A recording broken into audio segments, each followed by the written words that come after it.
Across 30 years of dynastic warfare that would reshape the English monarchy forever, the struggle between the houses of Lancaster and York consumed the lives of three kings, two princes whose fate remains one of history's enduring mysteries, and countless thousands of soldiers who perished on fields from St Albans to Bosworth. The conflict that later generations would call the Wars of the Roses witnessed the systematic destruction of noble families whose bloodlines had governed English politics since the Norman conquest, the execution of more English peers than any other period in the nation's history, and the transformation of royal succession from a matter of hereditary right into a prize to be seized through military force and political manipulation. These wars produced the Battle of Towton, fought in a Yorkshire snowstorm on Palm Sunday 1461, where contemporary estimates suggest that between 25 and 30,000 men fell in a single day of combat, making it the bloodiest battle ever fought on English soil. The decades of instability that followed Henry VI's catastrophic reign would ultimately place the Tudor dynasty upon the throne, establishing the royal house that would govern England through the Reformation, the defeat of the Spanish Armada, and the cultural flowering of the Elizabethan age. The institutional damage inflicted upon English governance during these conflicts would influence constitutional development for centuries, while the dynastic settlement achieved at Bosworth Field in 1485 would determine the succession of the English crown through lines that continue to the present day. Yet on the 6th of December 1421, when Catherine of Valois delivered her son at Windsor Castle, while her husband Henry V campaigned in France, no observer could have predicted that this infant would become the catalyst for civil war that would consume his kingdom. The child who would become Henry VI entered the world as heir to the most powerful military monarchy in Western Europe, son of the conqueror who had humiliated France at Agincourt and forced the French crown to acknowledge English claims to the throne of France itself through the Treaty of Troy. The circumstances of his birth suggested a future of unprecedented Lancastrian triumph, with the dual monarchy of England and France apparently secured for generations to come, and the House of Lancaster seemingly unassailable in its possession of the English throne that Henry IV had seized from Richard II in 1399. This is the story of the Wars of the Roses, from the constitutional crisis that emerged when Henry VI proved incapable of governing his kingdom, through the First Battle of St Albans in 1455, where English nobles first shed each other's blood in open warfare, to Richard of York's formal claim to the throne and his death at Wakefield, through the terrifying slaughter at Towton that placed Edward IV upon the throne, the betrayals of Richard Neville, the Earl of Warwick, whose shifting allegiances would earn him the epithet of Kingmaker,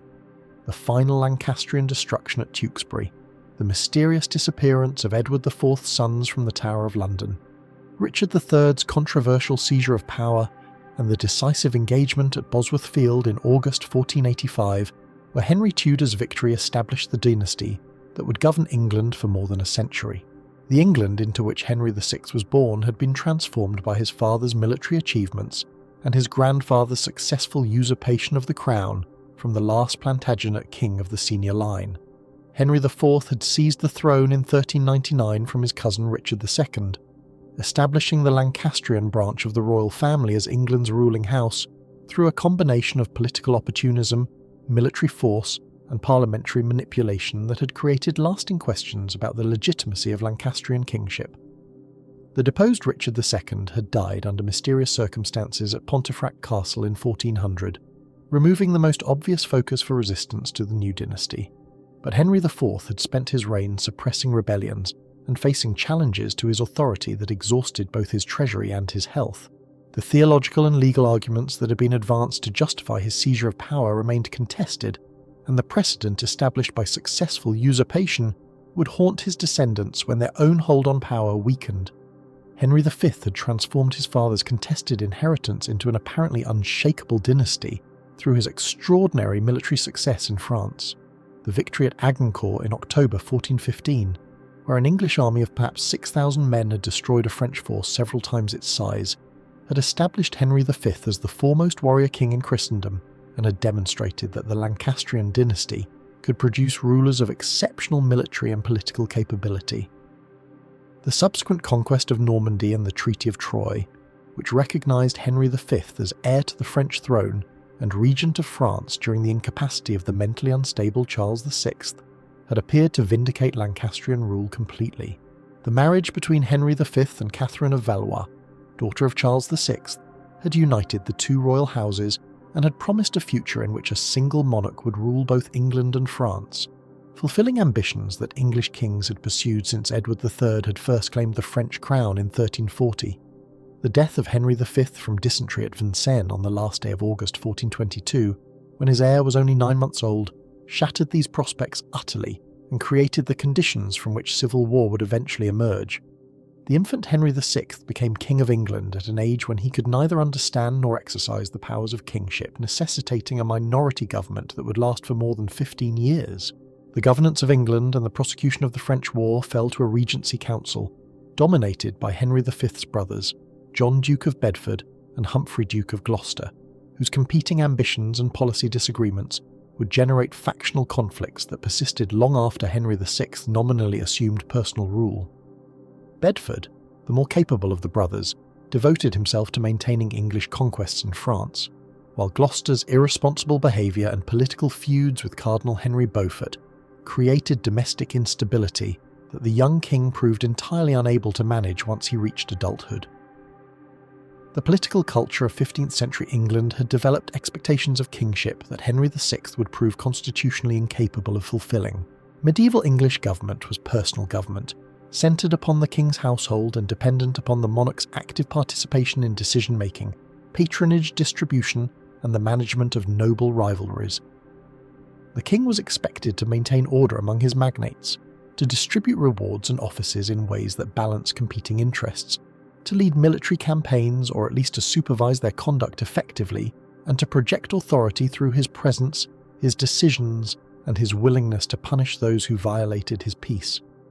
A weak or inactive king created a power vacuum that ambitious nobles would inevitably seek to fill, generating factional competition that could escalate into armed conflict when normal mechanisms of royal arbitration ceased to function.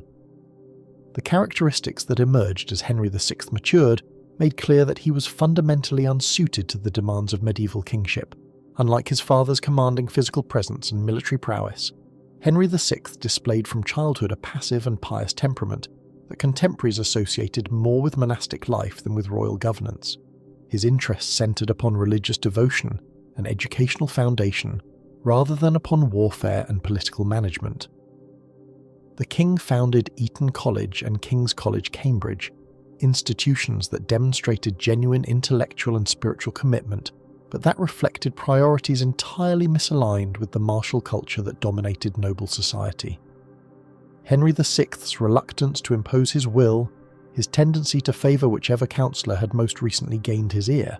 and his apparent inability to understand the political consequences of his decisions created opportunities for manipulation that ambitious figures around him were quick to exploit. The loss of English territories in France during the 1430s and 1440s accelerated the political deterioration that Henry VI's personal inadequacies had initiated.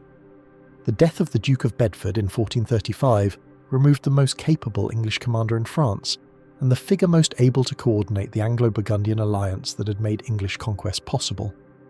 The subsequent defection of Philip the Good of Burgundy to the French cause transformed the strategic situation entirely, leaving English forces isolated and overextended across Normandy and northern France.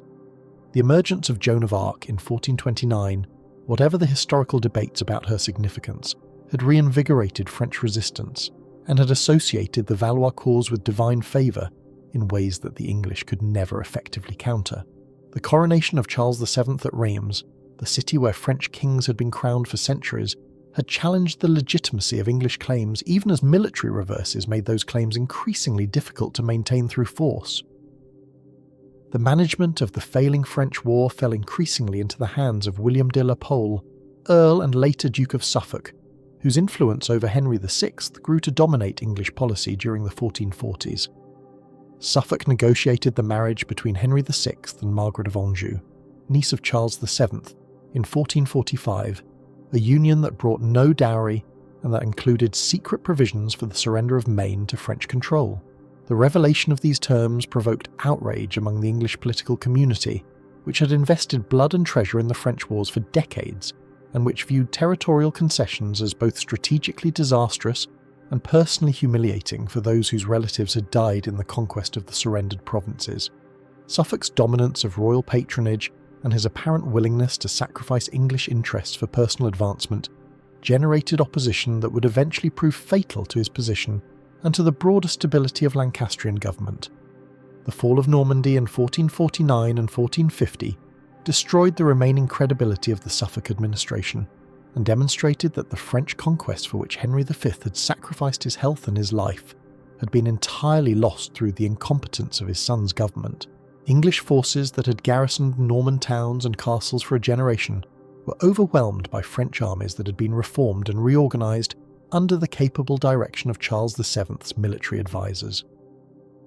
The Battle of Formigny in April 1450 annihilated an English relief force and sealed the fate of the remaining English positions in Normandy, ending 30 years of English rule over the duchy that William the Conqueror had used as the base for his invasion of England nearly 4 centuries before. The speed and completeness of the French reconquest shocked English opinion and generated demands for accountability that focused upon Suffolk and the other councillors who had directed policy during the catastrophic final years. Suffolk's impeachment by Parliament in early 1450 and his subsequent murder by persons unknown while attempting to flee into exile demonstrated that royal favour could no longer protect those associated with the disasters in France. Henry VI's attempt to shield his favourite through a sentence of banishment rather than execution revealed the king's weakness rather than his mercy, since Suffolk's enemies proved willing to take justice into their own hands when official channels failed to deliver the punishment they demanded. The discovery of Suffolk's headless body on the beach at Dover in May 1450 sent a clear message about the consequences of failed policy and demonstrated that violence against those close to the crown had become an acceptable political tool. The murder also revealed the limitations of royal authority when significant portions of the political community concluded that the king's judgment could not be trusted. The Jack Cade rebellion that erupted in Kent during the summer of 1450 expressed popular grievances that paralleled and reinforced the concerns of the political elite. Cade's followers, drawn from yeomen and minor gentry as well as from the lower orders, demanded the punishment of those responsible for the loss of France, the restoration of good governance, and the inclusion of Richard Duke of York in royal councils from which he had been deliberately excluded. The rebels' ability to defeat a royal army sent against them, to enter London, and to execute several officials associated with the Suffolk regime demonstrated the depth of discontent with Lancastrian governance and the fragility of royal authority when the king himself could not command loyalty or inspire confidence. Although Cade was eventually killed and his followers dispersed, the rebellion had revealed fundamental weaknesses in the Lancastrian position that ambitious nobles would eventually exploit. Richard Duke of York occupied a position of unique significance within the political structure of mid-15th century England, combining vast territorial wealth with a claim to the throne that some contemporaries considered superior to that of the reigning king.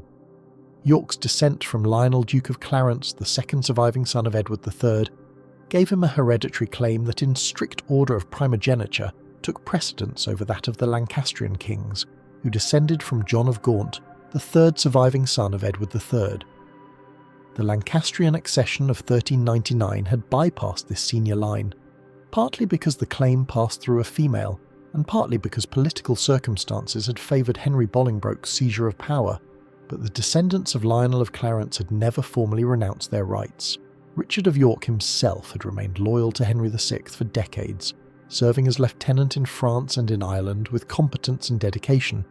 but his exclusion from power and the evident failure of those who had replaced him in royal favour created grievances that combined dynastic ambition with legitimate complaints about governance.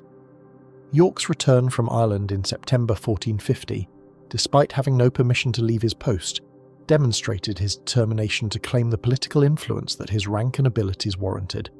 His public demands for reform and for the punishment of those responsible for English failures in France echoed the complaints of the Cade rebels and positioned York as the champion of good governance against the corrupt advisors who surrounded the king. York's attempts to gain admission to royal councils and to participate in the direction of policy met with consistent resistance from those who recognised that his inclusion would threaten their own positions and potentially his exclusion from which they benefited. The Queen, Margaret of Anjou, emerged during this period as the leader of those opposed to York's influence. Beginning her transformation from relatively passive consort, into the fierce defender of Lancastrian interests who would sustain her party through decades of civil war. The deterioration of Henry VI's mental health, which had always been fragile, reached a critical point in August 1453 when the king fell into a catatonic state that rendered him entirely incapable of governance. The king became unresponsive to all stimuli, unable to recognise even his closest attendants, and incapable of performing any function of kingship. This condition, which would persist for more than a year and which would recur at intervals throughout the remainder of Henry's life, has generated extensive historical and medical speculation about its causes,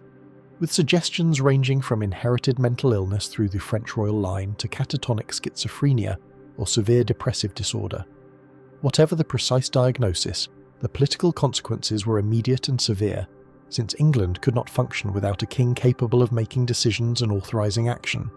The birth of Edward of Westminster in October 1453, while his father remained insensible, complicated the political situation in ways that made civil conflict increasingly likely. The existence of a Lancastrian heir transformed the stakes of factional competition, since York's path to the throne now required not merely the displacement of an incapable king, but the disinheritance of an innocent child. Margaret of Anjou, whose influence had grown substantially since her marriage, and whose determination to protect her son's inheritance proved unshakable, became the effective leader of the Lancastrian faction during Henry VI's incapacity. The Queen's hostility toward York, whom she perceived as a threat to her son's succession, ensured that any political settlement would require the complete victory of one faction over the other, rather than the compromise that might have been possible had moderate figures on both sides been able to dominate events. The establishment of York as protector of the realm during Henry VI's incapacity gave him the official authority that he had long sought, but the temporary nature of this arrangement and the opposition it generated ensured that his position remained insecure. York used his protectorate to remove some of his enemies from power and to advance his allies, but the recovery of Henry VI in early 1455 ended this period of Yorkist dominance abruptly. The king's restoration of Somerset and other figures whom York had displaced during the protectorate signalled that the Lancastrian faction intended to resume its control over patronage and policy, potentially reducing York once again to the marginalised position from which he had struggled to escape. The apparent determination of the Queen and her allies to exclude York permanently from political influence, and the possibility that they intended to move against him directly, created circumstances in which York concluded that only armed force could secure his position. The First Battle of St Albans on May 22, 1455, marked the beginning of open warfare between the Yorkist and Lancastrian factions, transforming what had been political competition into military conflict that would persist for 30 years. York, accompanied by his allies the Earl of Salisbury and Salisbury's son the Earl of Warwick, intercepted the king and his court at St Albans as they travelled northward to a council at Leicester that would likely have resulted in York's formal condemnation. The Yorkist demand for the surrender of the Duke of Somerset, whom they blamed for the disasters in France, and whom they claimed was evil counsel leading the king astray, met with refusal from the royal party, who refused to abandon their ally to his enemies. The breakdown of negotiations led to fighting in the streets of St Albans that lasted perhaps an hour, but that produced consequences far exceeding the limited scale of the engagement. The Yorkist forces, numbering perhaps 3,000 men, attacked the royal position from multiple directions, eventually forcing their way into the town through gardens and houses when the main barriers proved defensible. The Earl of Warwick, displaying the military aptitude that would make him the most famous soldier of the wars, led his men through back lanes to strike the Lancastrian position from an unexpected direction, breaking the resistance that had held against frontal assault. The fighting concentrated around the marketplace and the castle inn where the king had established his headquarters, with hand-to-hand combat in narrow streets that prevented either side from employing the full tactical capabilities of their forces. The battle was brief but remarkably deadly for the senior figures engaged, with casualties concentrated among the nobility rather than distributed across the common soldiers who comprised the bulk of both armies. The Duke of Somerset died fighting in the streets of St Albans, cut down by Yorkist soldiers who had specifically targeted him as the author of policies that had brought England to its current state. The Earl of Northumberland, another leading Lancastrian figure, fell in the same engagement, depriving the royal party of a major territorial magnate whose family controlled much of the north of England. The young Duke of Buckingham received wounds that demonstrated the intensity of the fighting around the royal standard.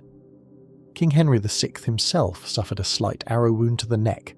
a physical injury that symbolised the deeper damage inflicted upon royal dignity by the spectacle of English nobles making war upon their anointed sovereign. The Yorkists had achieved their immediate objective of removing Somerset and demonstrating their military capacity, but they had also crossed a line from which return would prove impossible. The aftermath of St Albans saw York and his allies establish temporary control over the government, with the king effectively a prisoner of the faction that had attacked him. York resumed the protectorate, claiming to act in the king's interest while surrounding him with Yorkist adherents and excluding the Queen and her supporters from influence. This renewed period of Yorkist dominance proved as temporary as the first, however, since Henry VI's intermittent recovery of his faculties allowed the Queen to work toward the reassertion of Lancastrian control. The fundamental problem remained unchanged. Henry VI could not govern effectively, but neither could he be permanently set aside while he lived, and while his son provided a focus for Lancastrian loyalties. The compromise settlements negotiated during the late 1450s, including the formal reconciliation staged at St Paul's Cathedral, where former enemies walked hand in hand to demonstrate their unity, could not resolve underlying tensions that had already produced bloodshed. The period of fragile peace that followed St Albans saw both factions preparing for renewed conflict, while publicly maintaining the fiction of reconciliation. The Queen established her effective court at Kenilworth and later at Coventry, building a Lancastrian affinity in the Midlands that provided military and financial resources independent of the king's increasingly nominal authority. Margaret of Anjou demonstrated organisational and political capabilities that her husband entirely lacked, maintaining Lancastrian networks and preparing for the confrontation that she recognised as inevitable. York and his allies similarly consolidated their positions in their territorial bases, building retinues and cultivating alliances that would provide military strength when fighting resumed. The great nobles on both sides accumulated weapons, retained soldiers, and positioned themselves for a conflict that all parties recognised could not be indefinitely postponed. The breakdown of the fragile truce came in 1459, when the Lancastrian faction moved to destroy the Yorkist lords before they could further strengthen their position. The Queen summoned a great council at Coventry, to which the Yorkist lords were invited but at which they would clearly face condemnation and possible execution. York, Salisbury and Warwick refused to attend what they recognised as a trap, instead gathering their forces for military resistance to what they portrayed as the tyranny of evil councillors who had corrupted the king. The resulting campaign of 1459 demonstrated the military weakness of the Yorkist position when facing the combined resources of the Crown, culminating in a confrontation at Ludford Bridge near Ludlow, where the Yorkist army disintegrated without serious fighting. The defection of a contingent of soldiers from Calais, who refused to make war against the king's standard, broke the nerve of the Yorkist commanders who fled the field during the night and left their followers to face royal justice. The Parliament of Devils that met at Coventry in November 1459 attainted the Yorkist lords and their principal supporters, stripping them of lands, titles and rights, and condemning them as traitors to their sovereign. York fled to Ireland,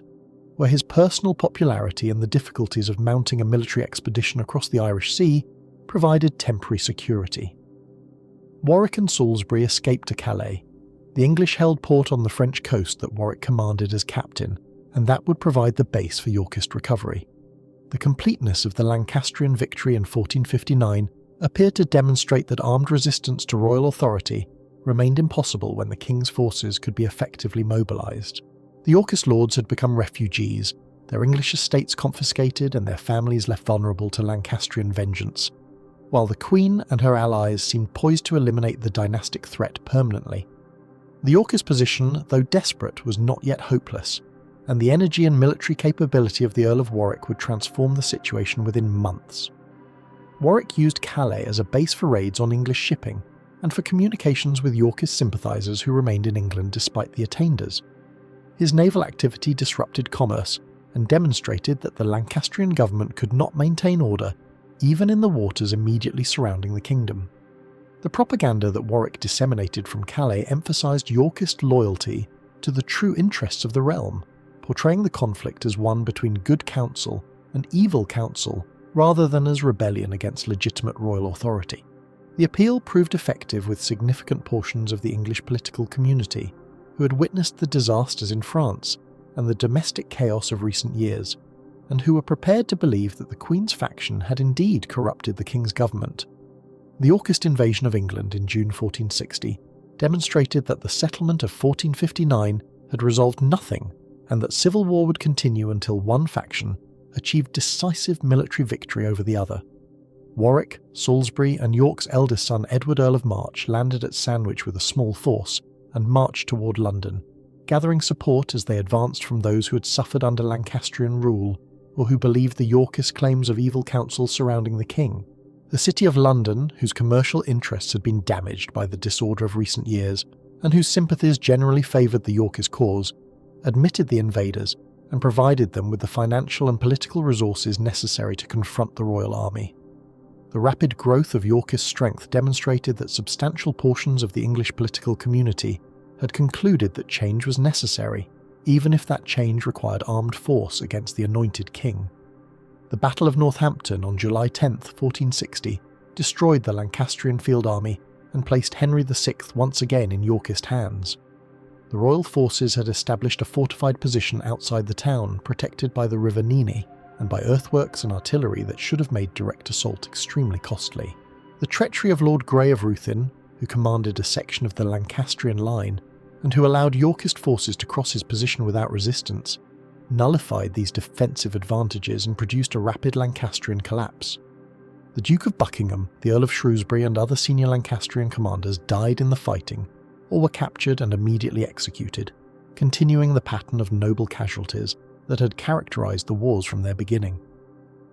Henry VI himself was found sitting in his tent after the battle, passive and seemingly indifferent to the catastrophe that had overwhelmed his cause. The capture of the king created opportunities and problems for the victorious Yorkists that would shape events for the remainder of the year. York remained in Ireland during the Northampton campaign, leaving the military leadership to Warwick and his own son Edward, and his absence from the victory may have contributed to the miscalculation he would make upon his return to England. The Yorkist lords who controlled the king initially maintained the position they had held since St Albans,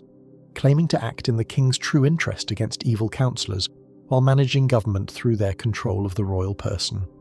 This fiction had always been transparent, but it had provided legal cover for Yorkist actions and had allowed those who wished to support good governance without openly rebelling against their sovereign to justify their alignment with York's cause.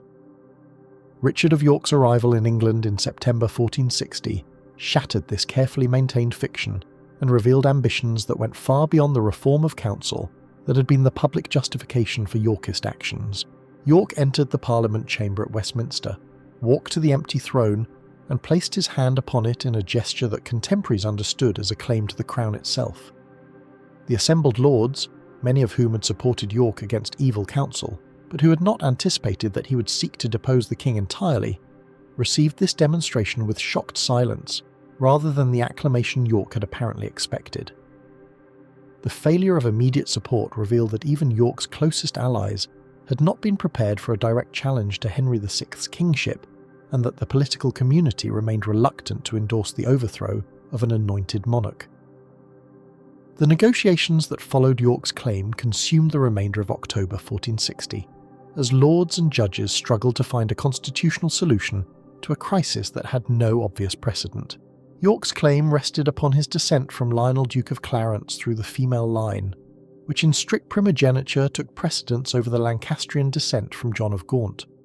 The Lancastrian response emphasised the parliamentary settlements of 1399 and subsequent occasions when the Lancastrian succession had been confirmed, the long possession of the crown by Henry VI and his predecessors, and the practical consideration that overturning the established succession would create precedents of revolutionary instability. Neither argument was entirely satisfactory, since both required accepting premises that the opposing party contested, and the impasse threatened to prevent any resolution that would command general acceptance. The Act of Accord that emerged from these negotiations in late October 1460 represented an attempt at compromise that satisfied neither party and that virtually guaranteed continued conflict. The settlement recognised Henry VI as king for his lifetime, but disinherited his son Edward of Westminster in favour of Richard of York and the Yorkist line.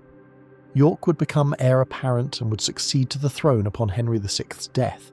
while his sons would follow in the succession thereafter.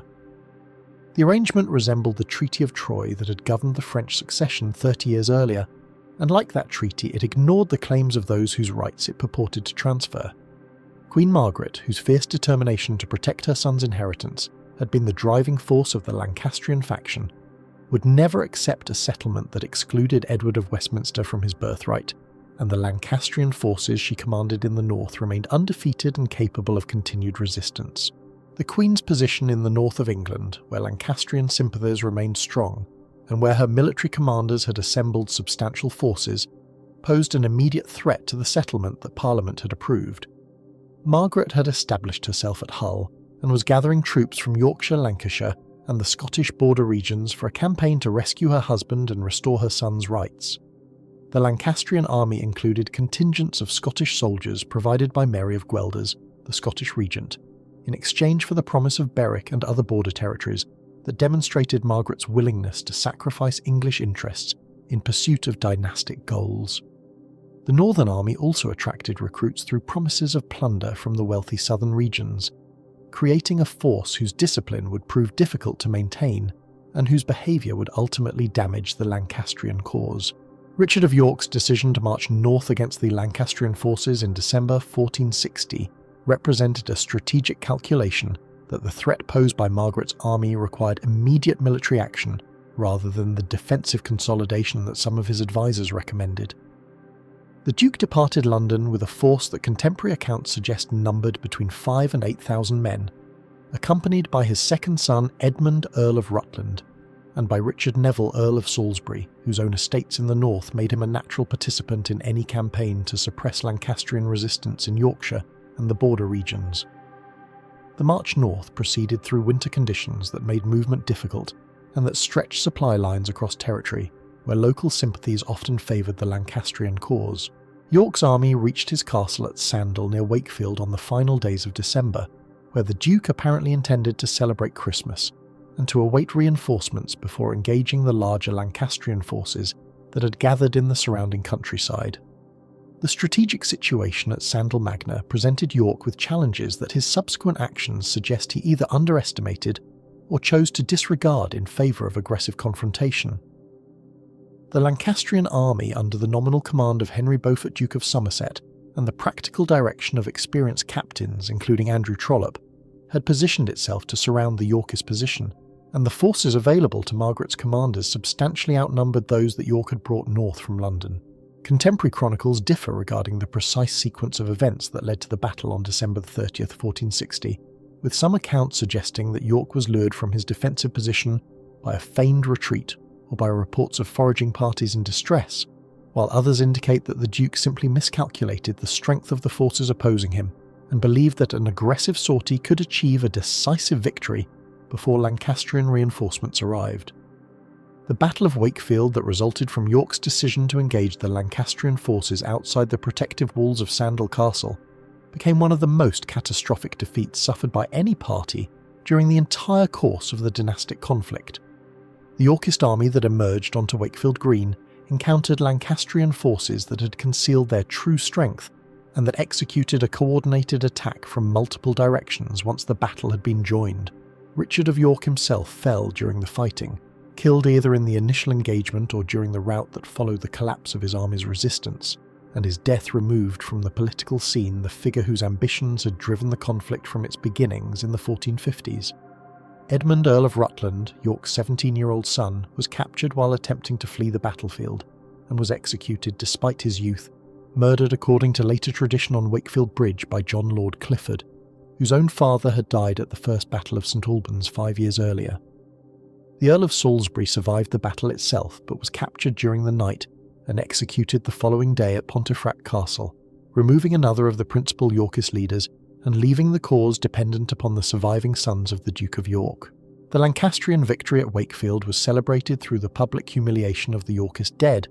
with the heads of York, Rutland and Salisbury displayed on the walls of York itself, the Duke's skull adorned with a paper crown in mockery of his royal ambitions that had brought such destruction upon himself and his followers.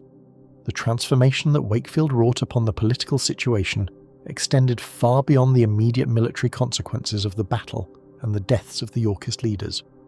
Richard of York's claim to the throne, which had been the subject of the parliamentary compromise embodied in the Act of Accord, now descended to his eldest surviving son, Edward Earl of March, an 18-year-old who had remained in the Welsh marches during his father's fatal northern campaign. The younger Richard's inheritance of his father's claim brought to the Yorkist cause a leader whose personal qualities would prove far more suited to the acquisition and maintenance of royal power than the elder York's combination of legitimate grievance and political miscalculation had ever been. Edward combined physical presence that contemporary accounts describe as exceptional, even by medieval standards, with military abilities that would demonstrate themselves in the campaigns of the following months, and with a capacity for decisive action that contrasted sharply with the hesitations and constitutional scruples that had characterised his father's political career. The news of Wakefield reached Edward in the Welsh borderlands, where he had been gathering forces to deal with Lancastrian supporters in Wales and the western counties, and his immediate response demonstrated the ruthless energy that would characterise his approach to the crisis. The campaign that Edward conducted in February 1461 began with the interception of a Lancastrian force under Jasper Tudor, Earl of Pembroke, that was marching from Wales to join the northern army that had triumphed at Wakefield. The Battle of Mortimer's Cross, fought near Wigmore on February 2, 1461, provided Edward with his first major military victory and established his reputation as a commander capable of defeating experienced opponents in open battle. The engagement was preceded, according to contemporary accounts, by an atmospheric phenomenon known as a parhelion, in which 3 suns appeared to rise in the morning sky, a display that Edward interpreted as a sign of divine favour, and that he would subsequently commemorate through the adoption of the sun in splendour as one of his personal badges. The battle itself resulted in a decisive Yorkist victory, with Jasper Tudor's forces routed and substantial numbers of prisoners taken, including Jasper's father Owen Tudor, whose execution after the battle removed one of the founding figures of the Tudor connection to the Lancastrian royal house. Owen Tudor, who had married Catherine of Valois after the death of Henry V, and whose sons Jasper and Edmund had been granted noble titles by their half-brother Henry VI, apparently believed that his relationship to the royal family would protect him from execution until the moment when the headsman's axe was presented and the reality of his situation became inescapable. The period between Wakefield and the decisive confrontation that would determine the succession witnessed the convergence of multiple military forces toward the region around London, where the political settlement of the conflict would ultimately be achieved. Queen Margaret's northern army, flushed with victory and motivated by promises of plunder from the wealthy southern regions, advanced southward through the early weeks of February 1461, leaving a trail of devastation that contemporary chroniclers described in terms that reflected both genuine destruction and the propaganda value of emphasising Lancastrian disorder. The towns and villages through which the Northern Army passed suffered from the absence of effective discipline among troops who had been promised the wealth of the South as compensation for their military service, and the reports of pillaging that reached London created alarm among the citizens and among those lords who remained in the capital with the captive King Henry. Richard Neville, Earl of Warwick, who had remained in London while York and his father Salisbury marched to their deaths at Wakefield, organised the defence of the approaches to the capital, and positioned his forces to intercept the Lancastrian advance before it could reach the city. The Second Battle of St Albans, fought on February 17, 1461, demonstrated both the military capabilities of the Lancastrian commanders and the continuing importance of local knowledge and tactical flexibility in the warfare of the period.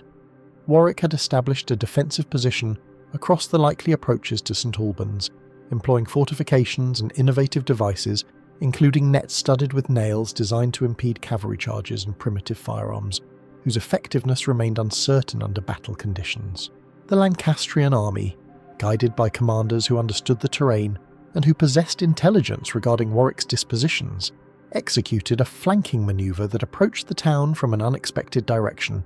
and that caught the Yorkist forces unprepared for engagement on the ground where the battle actually developed. The resulting defeat scattered Warwick's army and, crucially, resulted in the recovery of King Henry VI, who had been kept with the Yorkist forces as a symbol of legitimate authority, and whose liberation returned to the Lancastrians the constitutional asset that had been so valuable to Yorkist propaganda. Henry VI was reunited with Queen Margaret and with his son Edward of Westminster, whose restoration to the succession now seemed assured by the military successes that had destroyed the principal Yorkist leaders and defeated the forces that had sought to uphold the Act of Accord. The failure of the Lancastrian army to exploit its victory at St Albans by advancing immediately upon London represented one of the critical turning points of the entire dynastic conflict and demonstrated the limitations that indiscipline and poor strategic coordination imposed upon military success. The citizens of London, alarmed by reports of the Northern Army's behaviour during its march south, and uncertain whether a Lancastrian occupation would result in the pillaging of their wealth, refused to open their gates to Margaret's forces, and organised resistance to any attempt to enter the city by force. Negotiations between the Queen's representatives and the city authorities produced promises of supplies and provisions, but no agreement on the entry of the army itself, and the days consumed by these discussions allowed time for the military situation to transform decisively in the Yorkists' favour. Edward, Earl of March, fresh from his victory at Mortimer's Cross, marched eastward with his army and joined forces with the remnants of Warwick's command in the Cotswolds, creating a combined Yorkist army that advanced toward London, while the Lancastrians remained encamped north of the city conducting fruitless negotiations. The entry of Edward into London on February 26, 1461, marked the beginning of a revolutionary transformation of the English monarchy that would have been inconceivable only weeks earlier, when the Act of Accord had seemed to establish a constitutional settlement, preserving Henry VI's reign. The young Earl, whose father's claim to the throne he had inherited, was acclaimed by the citizens of London and by the lords who had gathered in the capital, and the process of legitimising his assumption of royal authority proceeded with a speed that reflected both the urgency of the military situation and the accumulated frustrations with Henry VI's governance that had driven the Yorkist movement from its beginnings. The council and the available lords declared that Henry VI had forfeited his right to the crown through his violation of the Act of Accord, which had guaranteed the succession to Richard of York and his heirs, and that the protection he had afforded to the Lancastrian forces that had killed York and invaded the realm constituted an abdication of his obligations under that settlement. Edward's claim, inherited from his father and ultimately derived from the descent of Lionel, Duke of Clarence, was proclaimed superior to the Lancastrian title, and on March 4th, 1461, Edward was acclaimed as King Edward IV of England in a ceremony at Westminster that combined elements of traditional enthronement with the practical necessities of a regime that claimed legitimacy through constitutional principle rather than peaceful inheritance.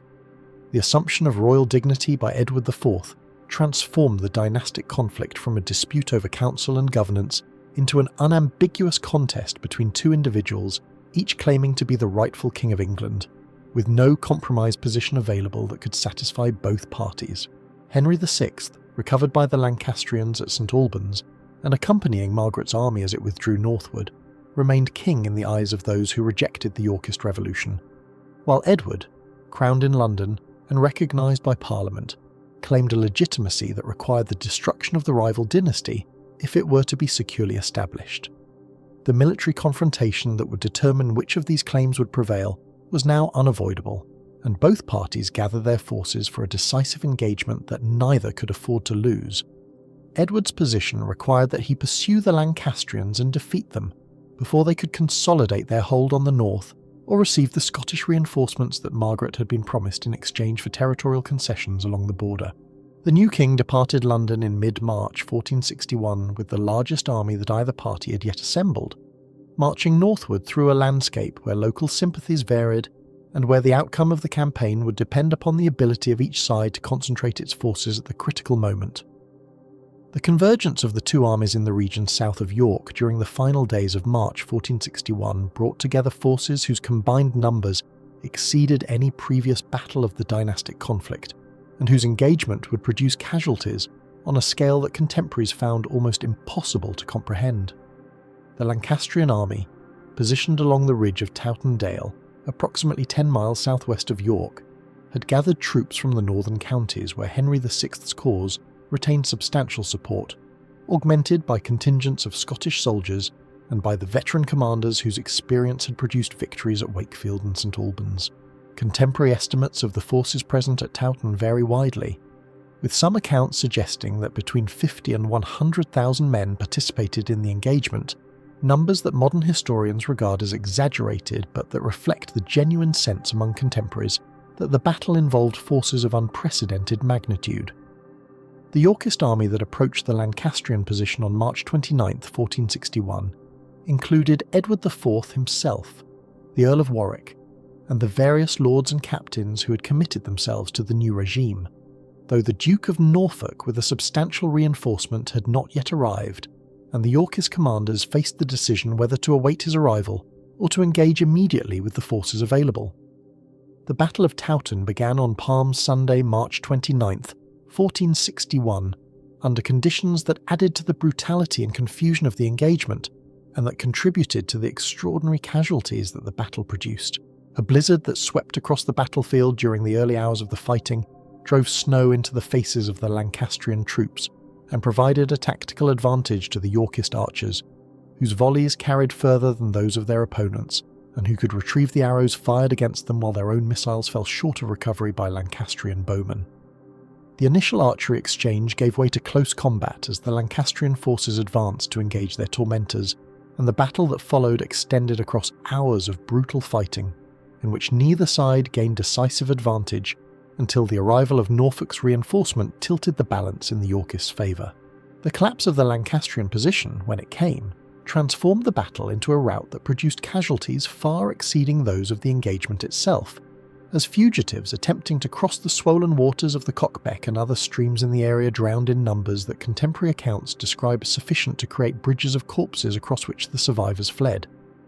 The aftermath of Towton revealed the scale of destruction that the battle had wrought upon the English nobility and gentry who had committed themselves to the Lancastrian cause.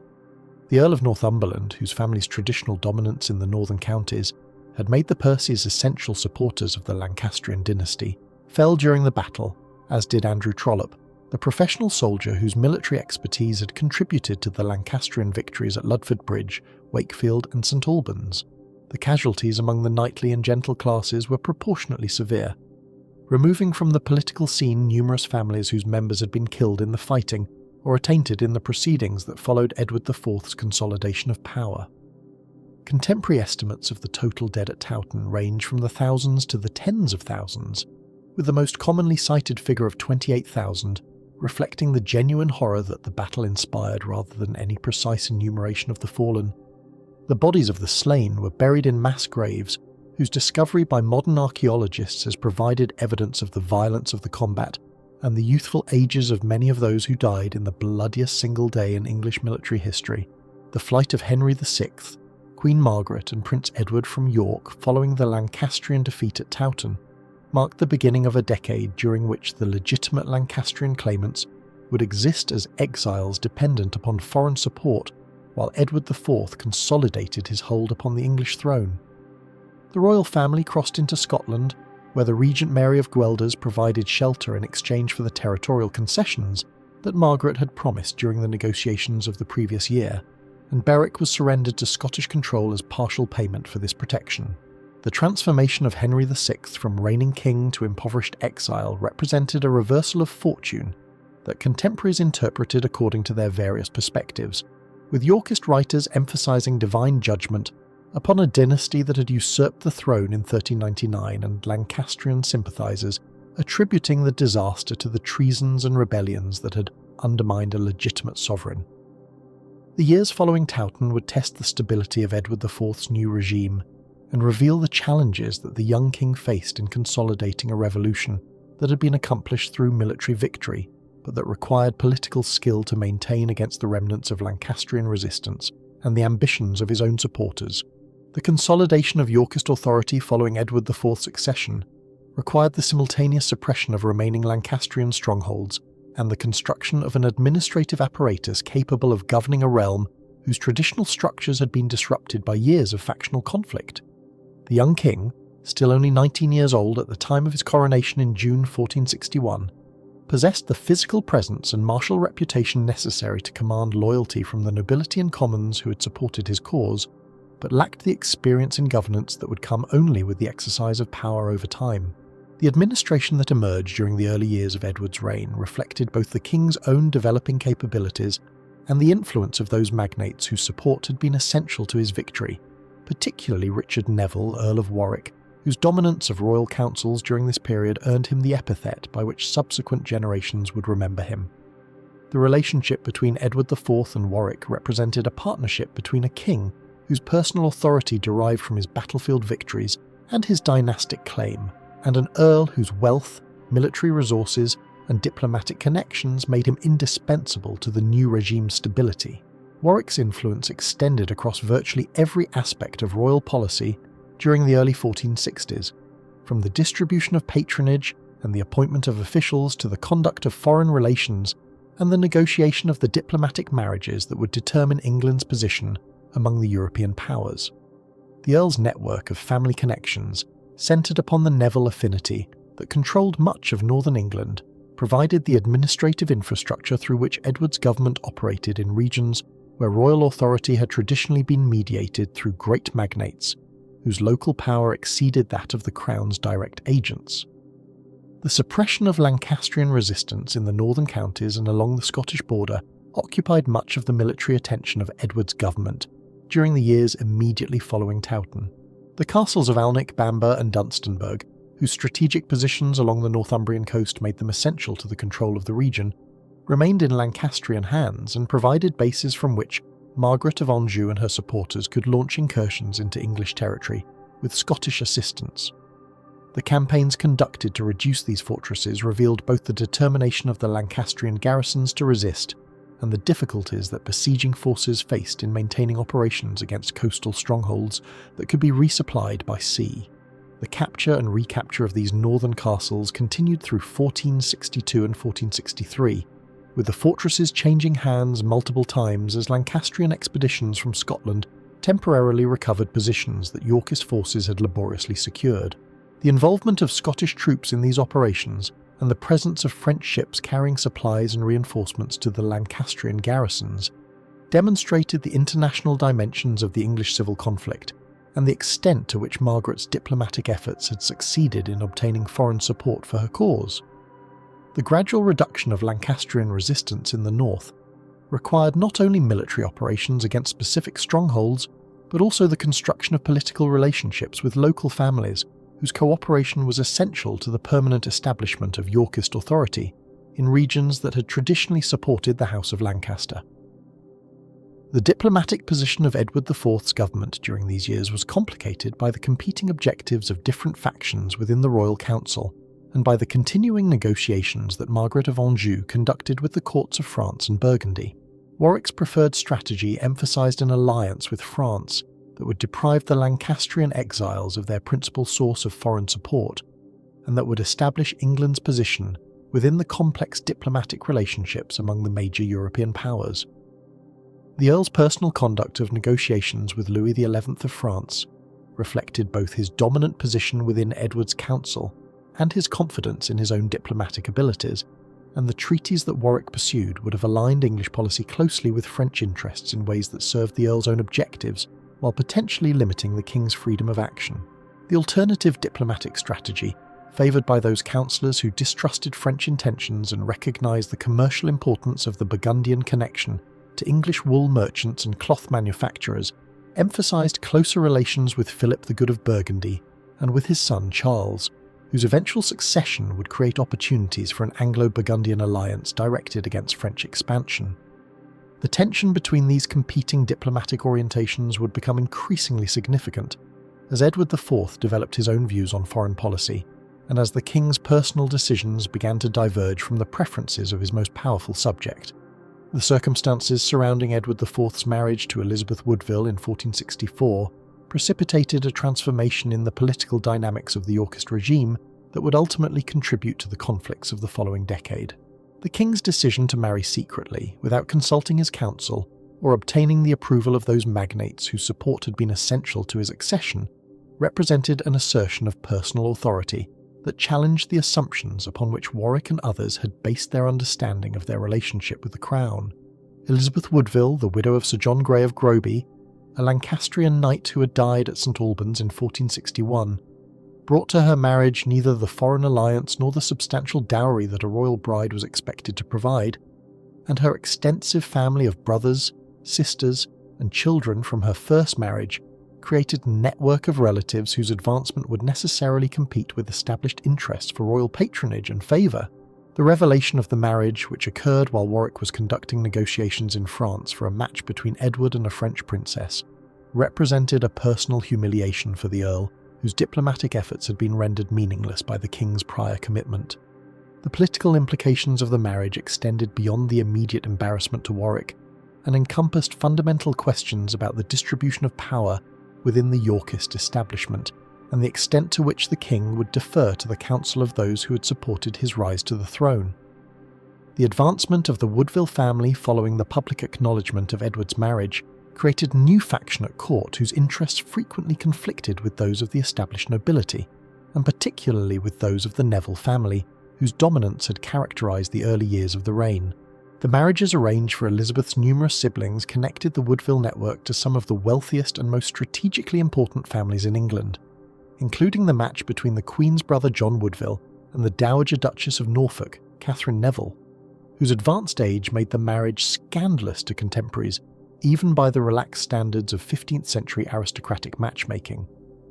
The accumulation of offices, lands and honours by members of the Queen's family altered the balance of patronage within Edward's government and reduced the share of royal favour available to those families who had expected their support for the Yorkist cause to be rewarded with continued preferment. The resentment generated by Woodville advancement was not confined to the Neville interest, but extended to other noble families whose expectations had been disappointed, including George, Duke of Clarence, the king's own brother, whose prospects for a suitable marriage and independent establishment appeared increasingly limited by the competition from the Queen's relatives. The deterioration of relations between Edward IV and the Earl of Warwick during the later 1460s reflected both personal grievances and substantive disagreements about the direction of royal policy. The diplomatic orientation of Edward's government shifted increasingly toward Burgundy during this period, with the king's sister Margaret being married to Charles the Bold in 1468 in a ceremony whose magnificence proclaimed the importance that Edward attached to the Burgundian alliance. This diplomatic reorientation contradicted Warwick's preferred strategy of French alliance, and reduced the Earl's influence over the foreign policy that had been among his principal concerns throughout the early years of the reign. The treatment of Warwick's proposals for marriages between his daughters and the king's brothers further alienated the Earl, whose ambitions for his family's advancement were frustrated by Edward's reluctance to commit his brothers to alliances that would strengthen Neville power. The accumulation of grievances, both personal and political, created conditions in which Warwick began to contemplate alternatives to his increasingly marginalised position within the Yorkist establishment. The alliance between Warwick and George, Duke of Clarence, that emerged during 1468 and 1469 united two discontented elements within the Yorkist coalition, whose grievances, though different in their specific nature, shared a common source in their displacement from the centres of power by the Woodville interest and by Edward's increasingly independent exercise of royal authority. Clarence's marriage to Warwick's elder daughter, Isabel Neville, in July 1469, conducted at Calais without the king's permission, and in defiance of papal prohibition, represented a direct challenge to Edward's authority, and a public declaration of the alliance between the Duke and the Earl. The manifesto issued by Warwick and Clarence at this time articulated a programme of reform that drew upon precedents from earlier periods of political crisis, comparing Edward's misgovernment to the failures of Edward II, Richard II, and Henry VI, and demanding the removal of those evil counsellors whose influence had corrupted royal policy. The rhetoric of the manifesto established a framework within which rebellion could be presented as loyal opposition to corrupt advisers rather than as treason against the crown, a distinction that reflected the continuing importance of legitimacy and legal form, even in contexts of armed conflict.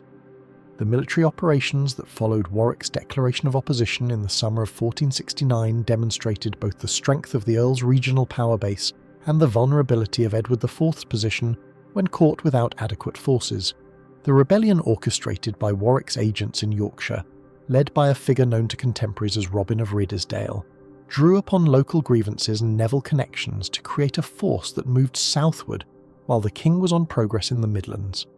Edward's attempts to concentrate his supporters were hampered by the speed of events and by the desertion of those who calculated that Warwick's challenge was likely to succeed, and the king found himself isolated as his enemies converged. The Battle of Edgecote on July 26, 1469, resulted in the defeat of the Yorkist forces sent to intercept the northern rebels, and the subsequent capture of Edward IV by Warwick's agents transformed the political situation by placing the king in the custody of his most powerful subject. The executions that followed Edgecote, including those of the Queen's father Earl Rivers and her brother Sir John Woodville, represented Warwick's settling of accounts with those whom he blamed for his exclusion from power, and established the violent parameters within which the subsequent conflicts would be conducted.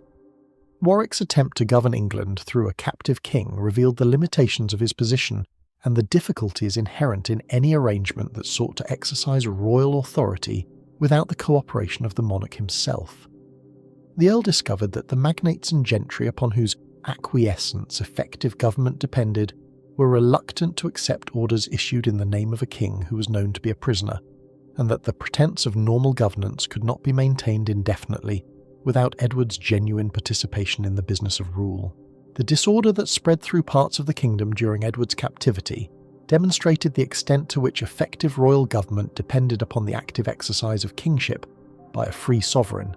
and Warwick found himself compelled to release the king after several months of increasingly awkward attempts to govern through him.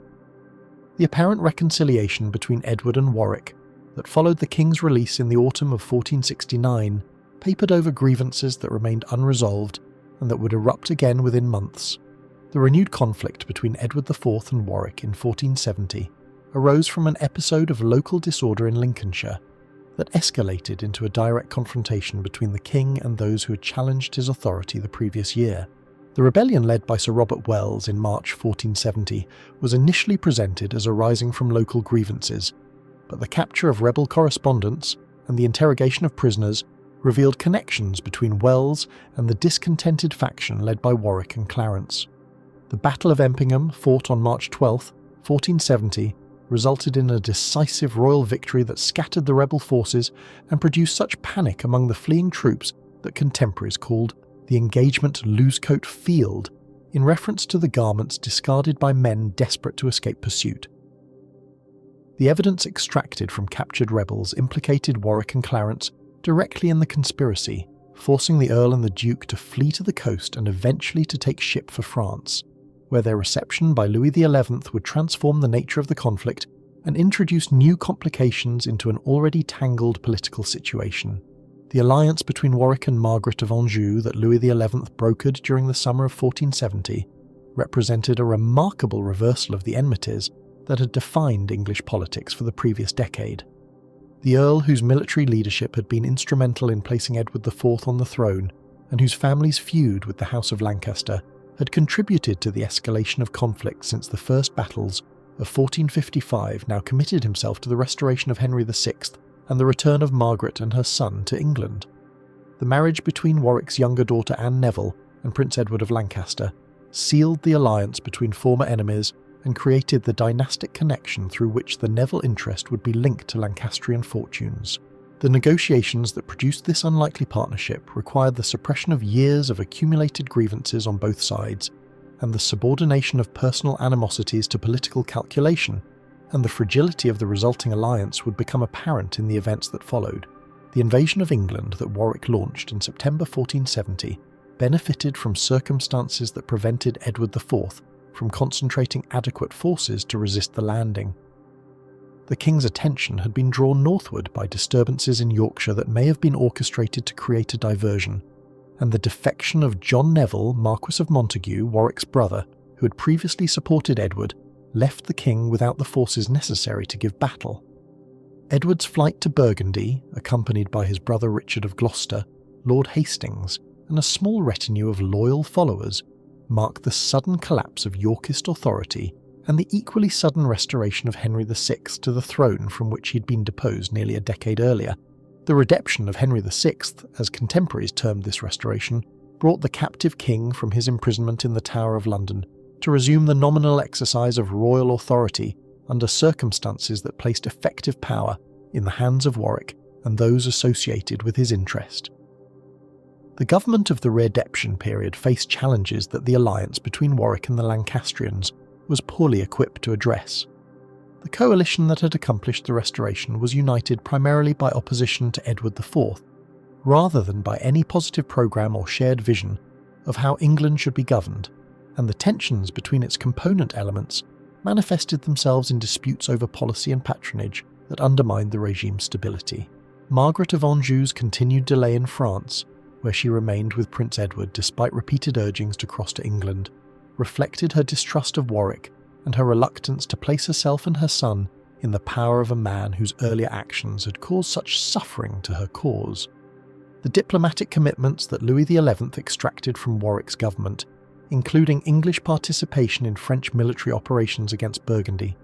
alienated commercial interests that depended upon the Burgundian trade and created conditions favourable to Edward IV's eventual return with Burgundian support. The circumstances of Edward IV's restoration in the spring of 1471 demonstrated both his personal qualities as a military commander and the precariousness of the Lancastrian position, despite its apparent triumph the previous autumn. The Yorkist expedition that landed at Ravenspur in Yorkshire on March 14, 1471, initially adopted the pretence that Edward sought only to recover his Duchy of York rather than to reclaim the throne, a stratagem that allowed passage through areas where open Yorkist sentiment might have provoked resistance.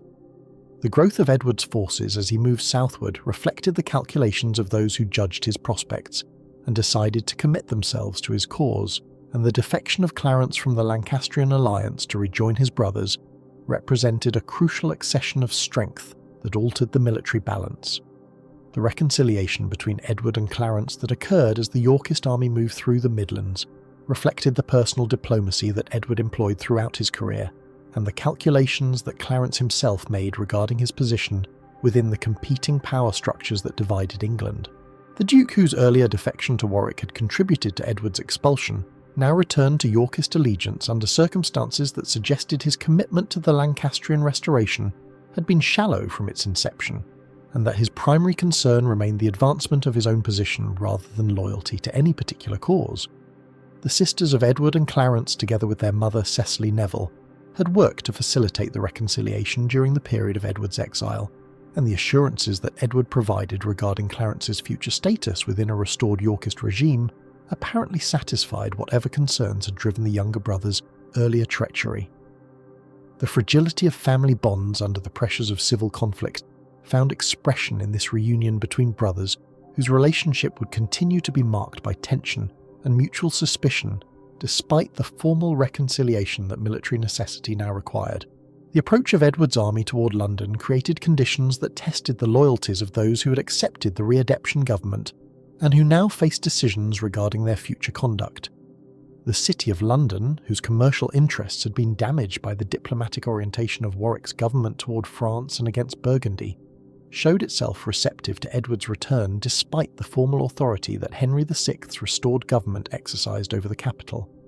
The ecclesiastical authorities who had custody of Henry VI made no serious effort to organise resistance to Edward's entry, and the Yorkist king entered London on April 11th, 1471,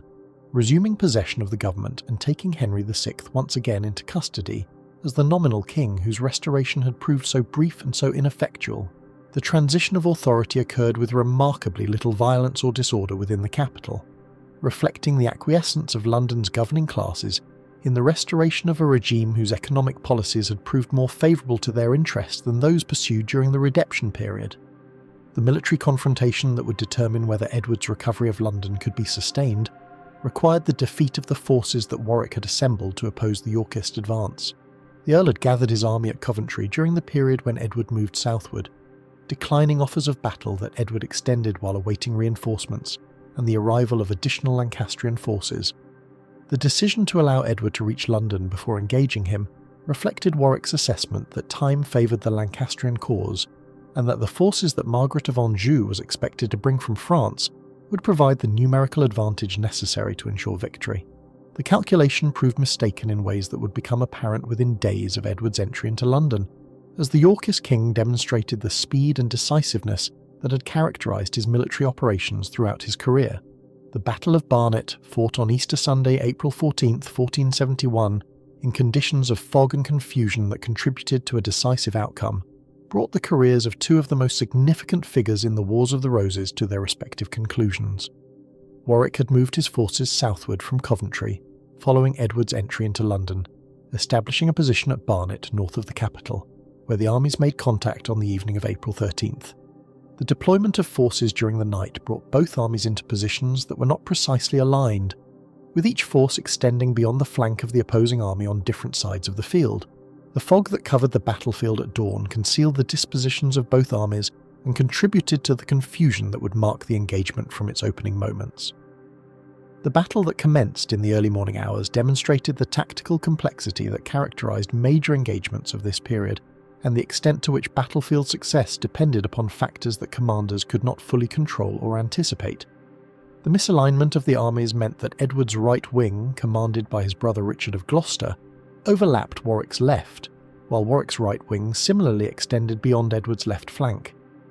The rolling up of flanks that resulted from this disposition created swirling movements that the fog prevented commanders from clearly perceiving or effectively directing. The accidental attack by the Earl of Oxford's forces upon their own allies, a consequence of badge confusion in the fog where Oxford's livery was mistaken for Yorkist insignia,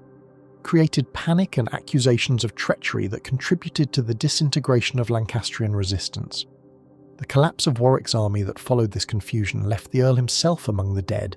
killed as he attempted to reach his horse and escape the field after the battle had been irretrievably lost. The death of Richard Neville, Earl of Warwick, at Barnet removed from English politics the figure whose influence had shaped events since the earliest conflicts between Lancaster and York, and whose shifting allegiances had twice determined which dynasty occupied the throne. The Earl whose father had died fighting for York at Wakefield, and whose own military leadership had placed Edward IV on the throne, had died fighting against the king he had created in the service of a cause he had spent years attempting to destroy. The complexity of Warwick's career and the apparent contradictions in his conduct reflected the personal and political calculations that motivated great magnates throughout this period, when loyalty to dynasty proved less compelling than the pursuit of influence and the maintenance of factional advantage. The Kingmaker, whose death at Barnet brought his remarkable career to its conclusion, had demonstrated both the power that a subject could exercise over royal politics and the limitations that constrained even the mightiest of subjects when confronted by a king determined to rule independently. The destruction of Warwick's army at Barnet did not, however, bring the military crisis facing Edward IV to its conclusion, for the forces that Margaret of Anjou had finally brought to England landed at Weymouth on the very day that the battle north of London determined the fate of Warwick and his cause. The Lancastrian queen, whose delay in France had contributed to the isolation of Warwick's forces, now arrived in England to discover that the military support upon which she had counted had been destroyed, and that her cause depended upon the forces she could raise in the western counties, where Lancastrian sympathy remained strongest. The decision that confronted Margaret following her landing required an assessment of whether sufficient military strength could be assembled to challenge Edward's victorious army, and whether the risks of continuing the campaign outweighed the consequences of flight or capitulation. The campaign that developed in the weeks following Barnet demonstrated Margaret's determination to pursue the restoration of her son's inheritance, despite the setback that Warwick's defeat represented, and the difficulties that confronted any effort to assemble forces capable of opposing Edward's experienced army. The Lancastrian forces that gathered around the Queen in the western counties included contingents from areas where traditional loyalty to the House of Lancaster remained strong, and where the local gentry had not committed themselves irrevocably to the Yorkist cause during the decade of Edward's rule. The strategy that Margaret and her advisers adopted aimed at reaching Wales, where Jasper Tudor, the half-brother of Henry VI, could provide additional forces and where the terrain would favour defensive operations against a pursuing army. The march northward through the western counties toward the Severn Crossings would determine whether the Lancastrian forces could escape Edward's pursuit and reach the relative safety of Welsh territory. Edward IV's response to the Lancastrian landing demonstrated the energy and speed that characterised his military operations throughout his career. The king allowed his army only brief rest following the exertions of the Barnet campaign, before moving westward to intercept the Lancastrian forces before they could cross into Wales. The pursuit that developed as both armies moved northward through the Cotswolds and toward the Severn became a race in which the relative condition of the forces and the quality of the intelligence available to each commander would prove decisive. The Lancastrian forces reached Gloucester hoping to cross the Severn there, but found the town's gates closed against them and were forced to continue northward toward the next crossing at Tewkesbury. The exhaustion of Margaret's forces after their forced march and the arrival of Edward's army in their rear created circumstances in which the Lancastrians would be compelled to give battle under conditions that favoured their pursuers.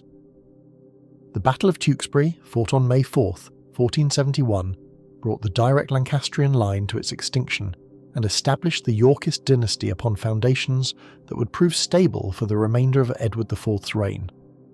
The battlefield south of the town presented terrain that the Lancastrian commanders attempted to use to their advantage,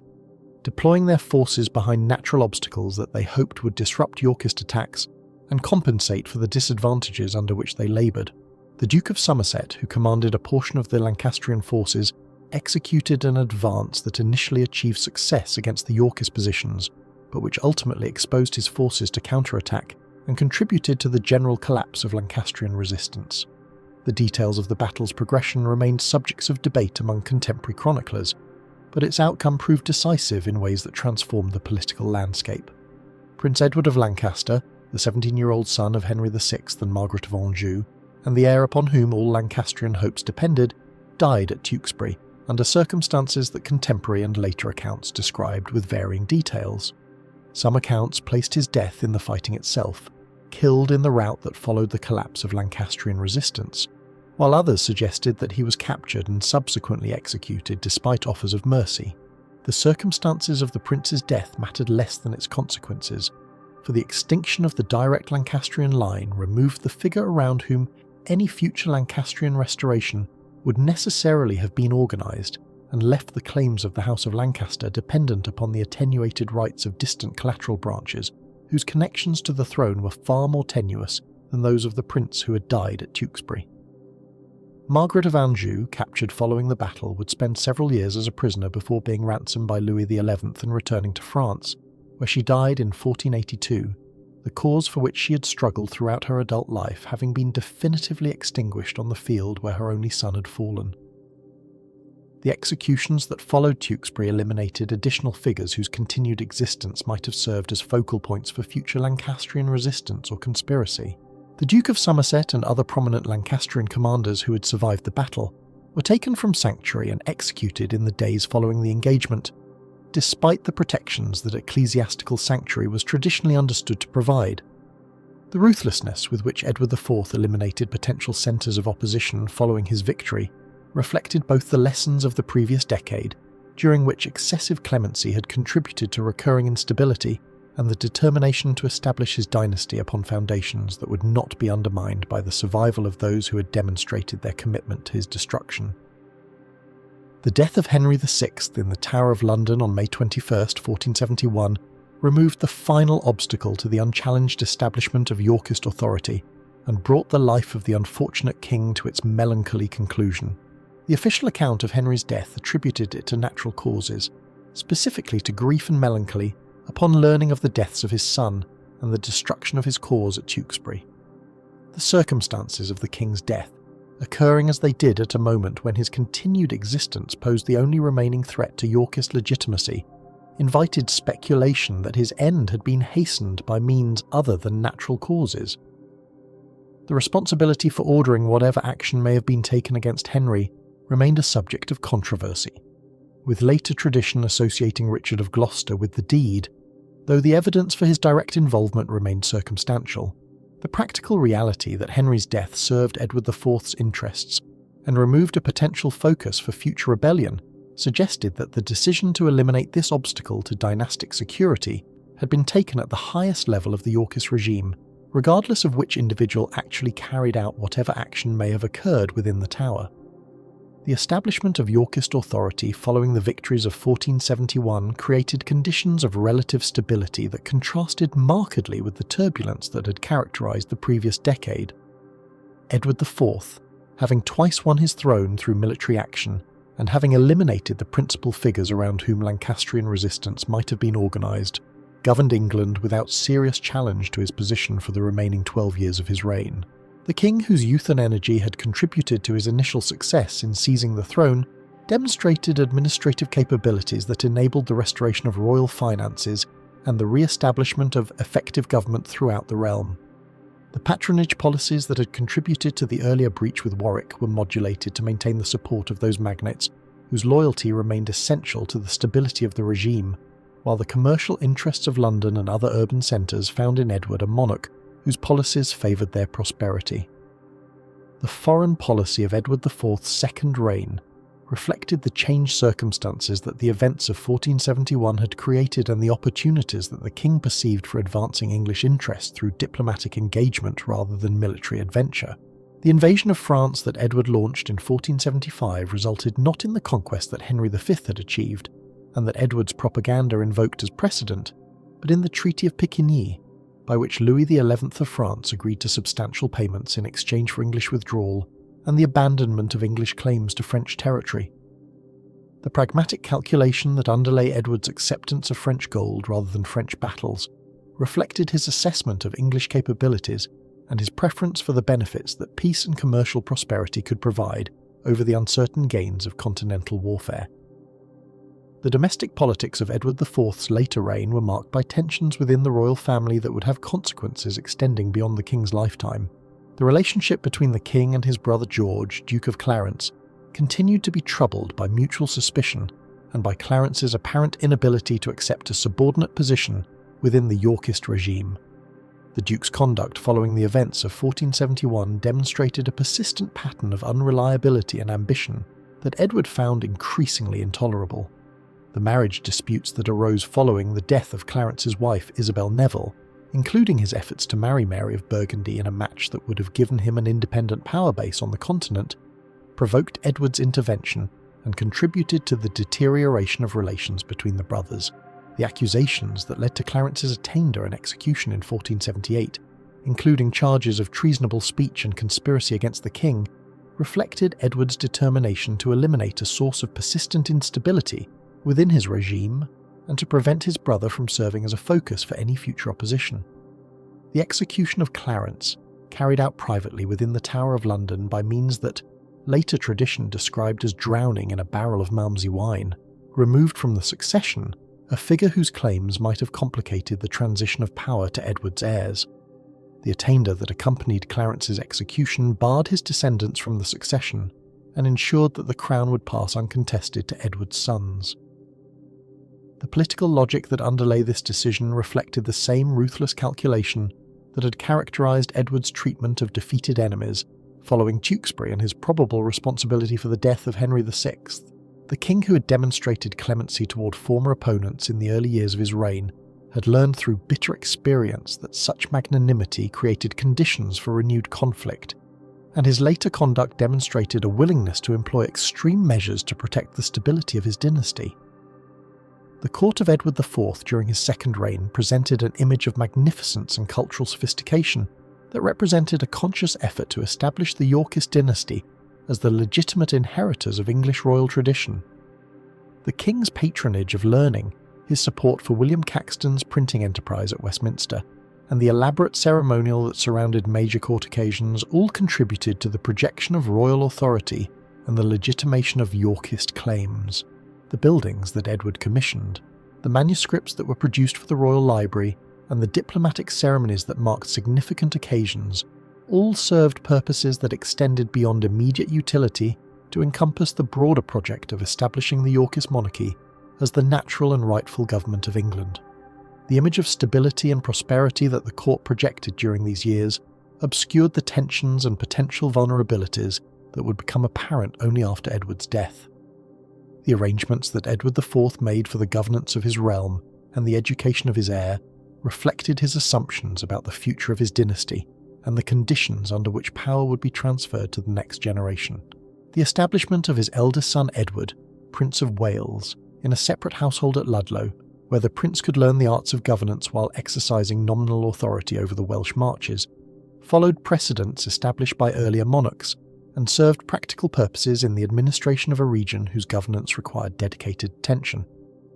The council that surrounded the young prince included the Queen's relatives, particularly her brother Anthony Woodville, Earl Rivers, whose educational attainments and literary interests made him an appropriate supervisor for the prince's formation. The arrangements that placed the heir to the throne under the influence of the Woodville family reflected the political balance that Edward's marriage had created, and the prominence that Elizabeth's relatives had achieved within the Yorkist regime, despite the resentments that their advancement continued to generate among those who regarded them as upstarts. The health of Edward IV during the final years of his reign showed few outward signs of the crisis that would suddenly terminate his life and transform the political landscape of England. The king, who had maintained his position through 2 decades of conflict and consolidation, appeared to most observers as a figure of continuing vigour, despite the physical changes that age and indulgence had wrought upon the athletic frame that had once impressed contemporaries with its martial bearing. The court that surrounded Edward in these final years continued to function according to established patterns, with the elaborate ceremonial of major occasions proceeding according to forms that emphasised the stability and permanence of the Yorkist settlement. The Christmas celebrations of 1482 and the diplomatic entertainments that marked significant moments in the calendar year gave no indication that the reign was approaching its unexpected conclusion. The foreign policy initiatives that occupied Edward's attention during this period, including the negotiations with various continental powers and the management of relations with Scotland following the campaign of 1482, suggested a monarch who anticipated many more years of active rule and who was planning accordingly. The treaty arrangements that Edward pursued and the marriage alliances that he contemplated for his children all reflected assumptions about dynastic continuity that the events of the following year would render suddenly irrelevant. The death of Edward IV on the 9th of April 1483, following a brief illness whose exact nature remains uncertain despite contemporary speculation about its causes, created a political crisis whose consequences would unfold with devastating rapidity over the following months. The king, who had seemed likely to reign for many more years, was suddenly gone, leaving behind a 12-year-old heir and a political settlement whose stability depended upon arrangements that had never been tested by the actual transfer of power between generations. The shock that Edward's death produced among those who had built their positions upon his continued rule can scarcely be exaggerated, for the entire Yorkist system had been constructed around the personality and judgment of a single individual whose unexpected removal exposed the fragility of the structures he had created. The council that gathered following the king's death faced immediate questions about the governance of the realm during the new king's minority and the arrangements that would determine who exercised effective power until Edward V achieved sufficient age to rule in his own right. The tensions that had been suppressed during Edward IV's lifetime between the Woodville faction and those nobles who resented their prominence now erupted into open conflict, as each party sought to secure advantageous positions before the political landscape solidified into new patterns. The provisions that Edward IV had made in his final will regarding the governance of the realm during his son's minority remain matters of historical uncertainty, for the document itself was altered or suppressed following the events that transformed the succession. The role that Edward apparently assigned to his brother Richard, Duke of Gloucester, as protector of the realm and guardian of the young king, reflected both the traditional claims of the senior male relative and Edward's assessment of his brother's loyalty and capability. The relationship between Edward IV and Richard of Gloucester during the Second Reign had been characterised by a degree of trust and cooperation that contrasted sharply with the tensions that had marked Edward's dealings with Clarence. The Duke's effective governance of the northern marches, his military successes against the Scots, and his apparent lack of the political ambitions that had made Clarence so dangerous had all contributed to his position as the obvious choice for the role of protector. The question of how much actual authority this position would convey and how long Richard's protectorate would last before the young king assumed full royal powers would become central to the crisis that followed. The Woodville family's position at the moment of Edward IV's death appeared formidable, for they controlled access to the new king through their custody of his household at Ludlow and their dominance of the council that surrounded him. The Queen's brother Anthony Woodville, Earl Rivers, served as the prince's governor and would accompany him on the journey to London for his coronation, while other members of the family occupied positions of influence that would enable them to shape the arrangements for the new reign. The strategy that the Woodville faction apparently pursued in the immediate aftermath of Edward IV's death aimed at securing the young king's coronation before Richard of Gloucester could arrive from the north to claim his role as protector, thereby presenting the Duke with a situation in which the minority had effectively ended and his claims to authority had become irrelevant. The haste with which the Woodvilles sought to arrange the coronation reflected their awareness that their position depended upon maintaining control of the king's person and preventing the emergence of alternative power structures that might threaten their dominance. Richard of Gloucester's response to his brother's death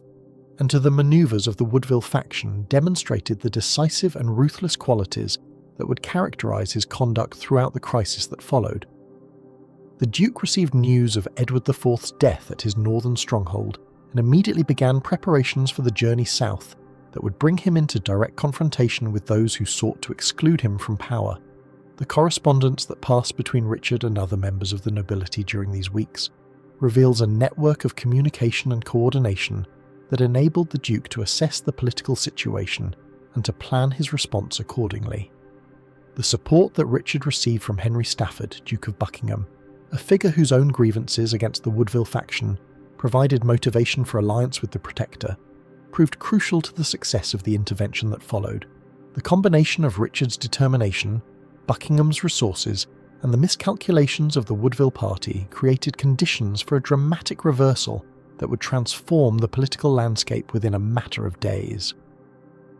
The interception of the royal party at Stony Stratford on the 30th of April 1483 marked the moment at which Richard of Gloucester seized control of the situation and began the sequence of events that would lead to his assumption of the crown.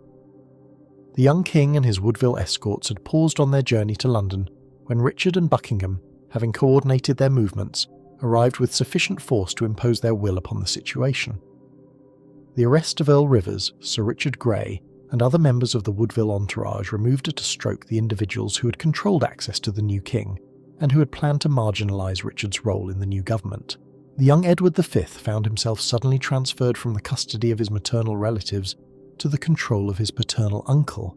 a transition that the 12-year-old reportedly resisted with tears and protests but was powerless to prevent.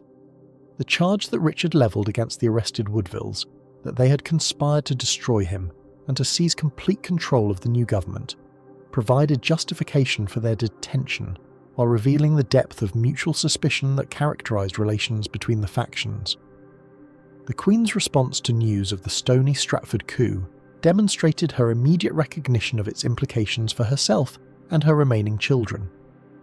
Elizabeth Woodville's flight into sanctuary at Westminster Abbey, accompanied by her younger son Richard, Duke of York, and her daughters, represented both a practical measure of self-protection and a political statement that challenged the legitimacy of Gloucester's actions. The sanctuary at Westminster provided a space of ecclesiastical protection where the Queen could not be forcibly removed without violating principles that even the most ruthless political actors hesitated to breach openly. The presence of the Duke of York within sanctuary would become a significant factor in subsequent events, for the young prince's position outside Richard's control complicated the political situation and provided a focus for potential opposition. The standoff between the sanctuary party and the Protector would persist for weeks while Richard consolidated his position and prepared for the next stages of his intervention. The entry of Richard of Gloucester into London with the young king on the 4th of May, 1483 presented the Protector as the defender of the realm against faction and the guardian of his nephew's interests against those who would have exploited the minority for their own purposes. The procession through the city, carefully orchestrated to convey messages of legitimacy and proper order, displayed the Protector in a posture of deference to the young king while simultaneously demonstrating his control of the situation.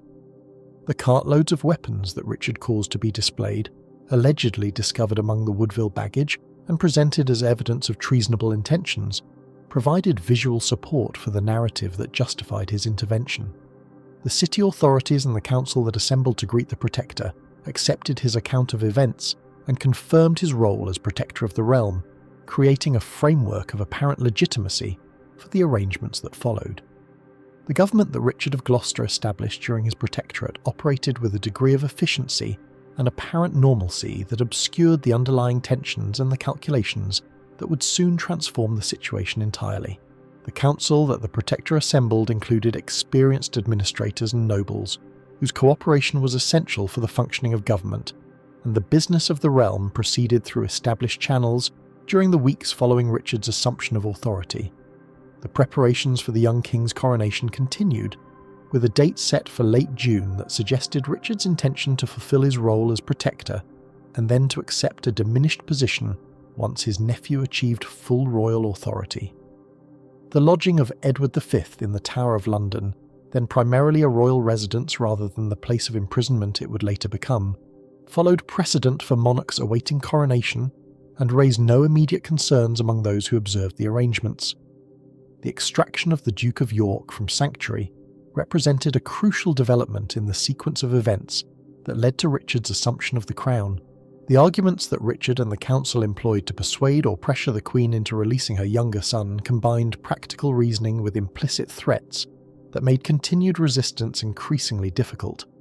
The claim that the young Duke was needed to attend his brother's coronation and that his presence in sanctuary served no legitimate purpose, given the peaceful state of the realm, provided a framework of reasonableness that masked the underlying coercion. The delegation of bishops and nobles who approached the sanctuary to negotiate the Duke's release included figures whose ecclesiastical authority lent weight to assurances about the child's safety.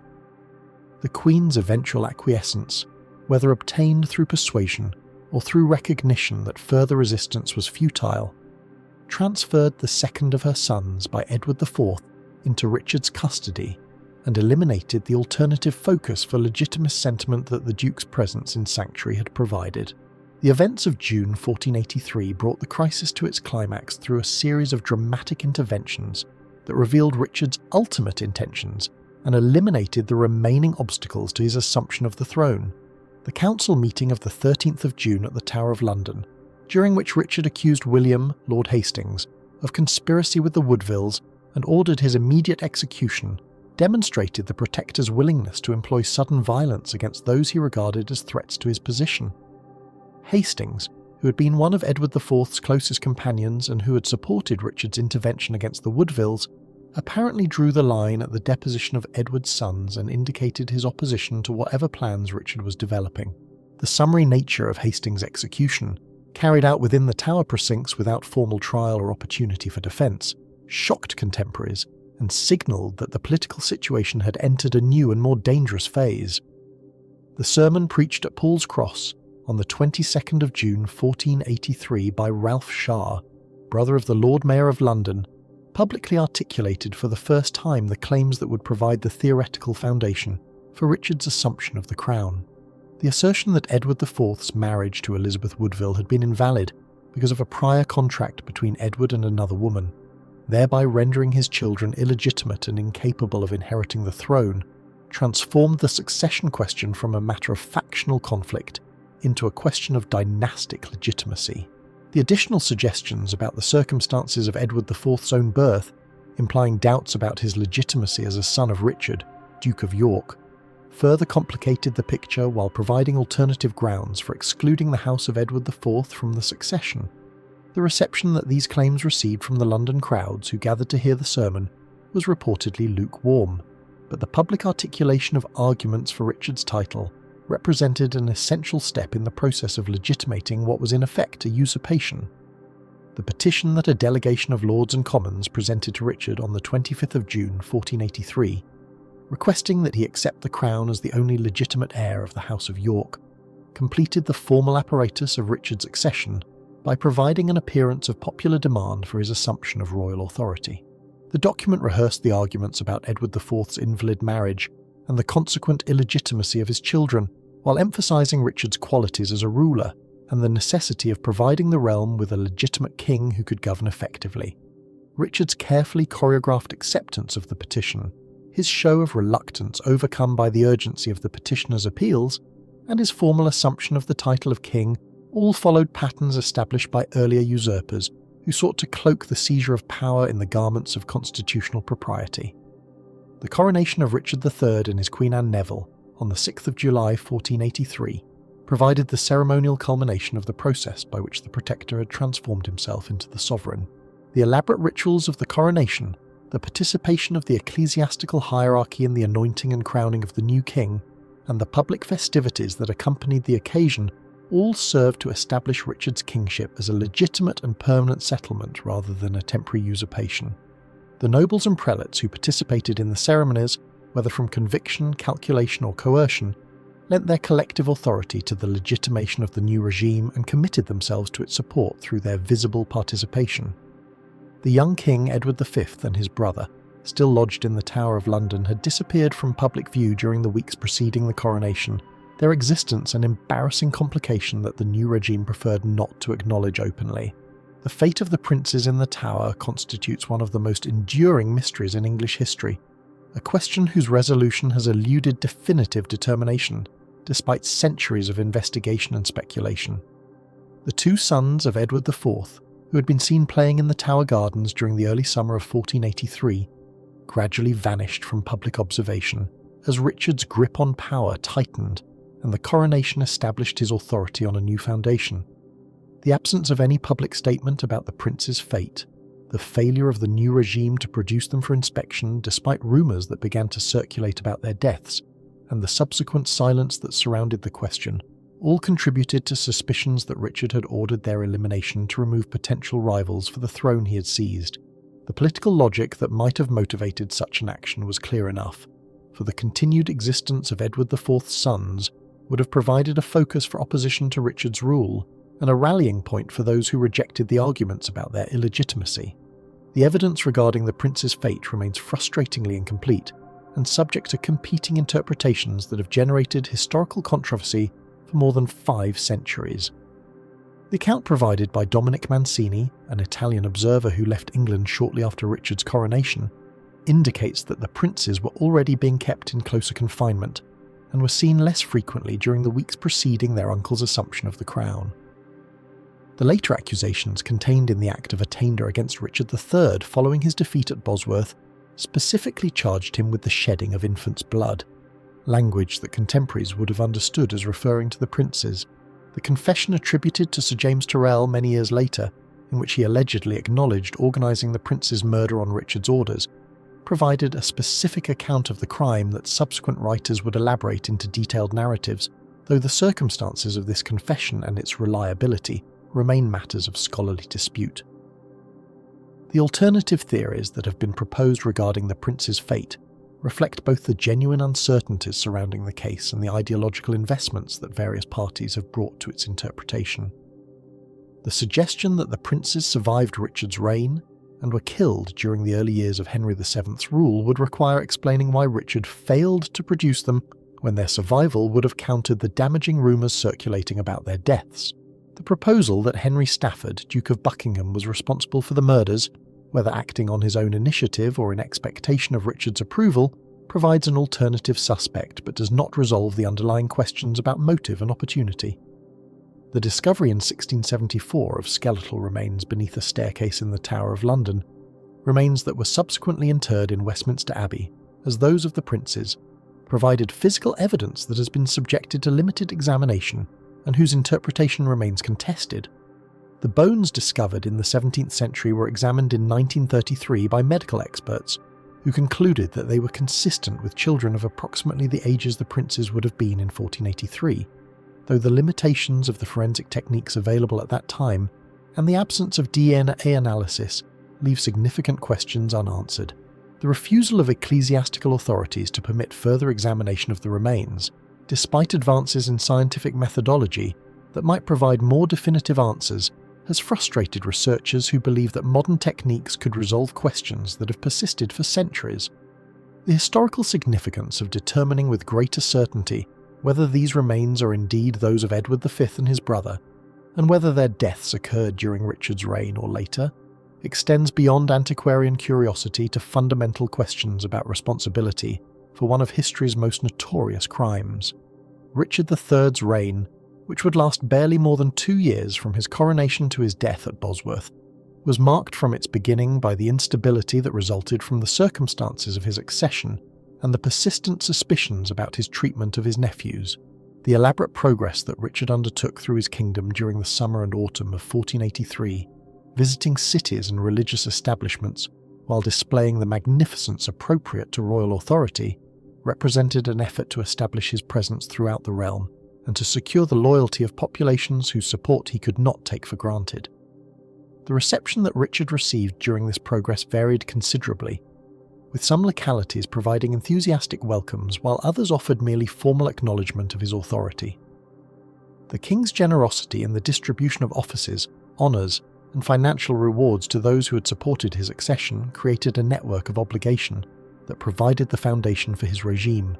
though the speed with which many of these supporters would abandon him following military defeat would reveal the fragility of commitments obtained through patronage rather than conviction. The fragility of Richard's position became dramatically apparent within months of his coronation, when Henry Stafford, Duke of Buckingham, the very magnate whose support had been instrumental in Richard's seizure of the throne, emerged as the figurehead of a rebellion that threatened to end the new king's reign almost before it had properly begun. Buckingham's motivations for this remarkable volte-face have been debated extensively by historians, with explanations ranging from disappointed ambition regarding the earldom of Hereford to which he believed himself entitled, to genuine horror at the fate of the princes whose imprisonment he'd helped to arrange, to calculated assessment that Richard's regime was too weak to survive, and that alignment with alternative claimants offered better prospects for advancement. The rebellion that Buckingham helped to organise during the autumn of 1483 represented a coalition of diverse elements united primarily by opposition to Richard's continued rule,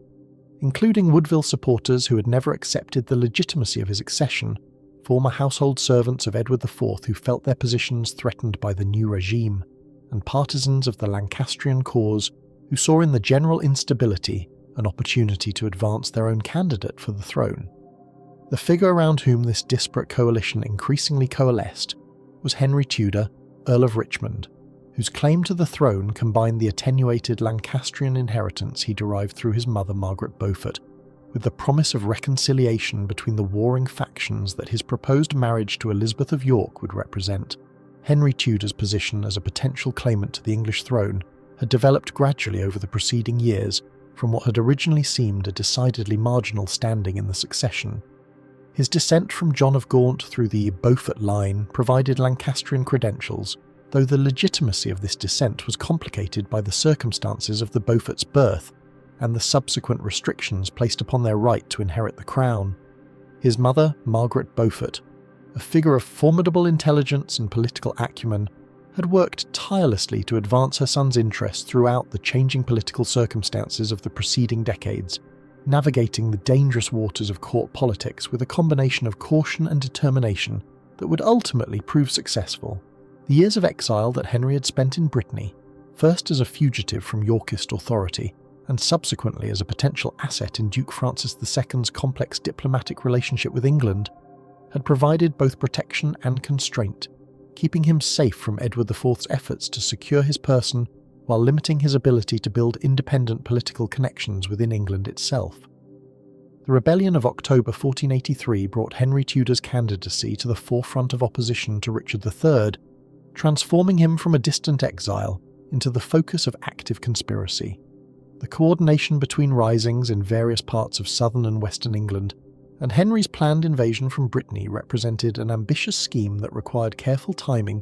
and effective communication between geographically dispersed participants. The simultaneous nature of the planned uprisings, with movements in Kent, the southern counties, and the Welsh borders intended to coincide with Buckingham's rising in Wales and Henry's landing with Breton forces, reflected sophisticated planning that anticipated the challenges of mounting effective opposition to an established regime.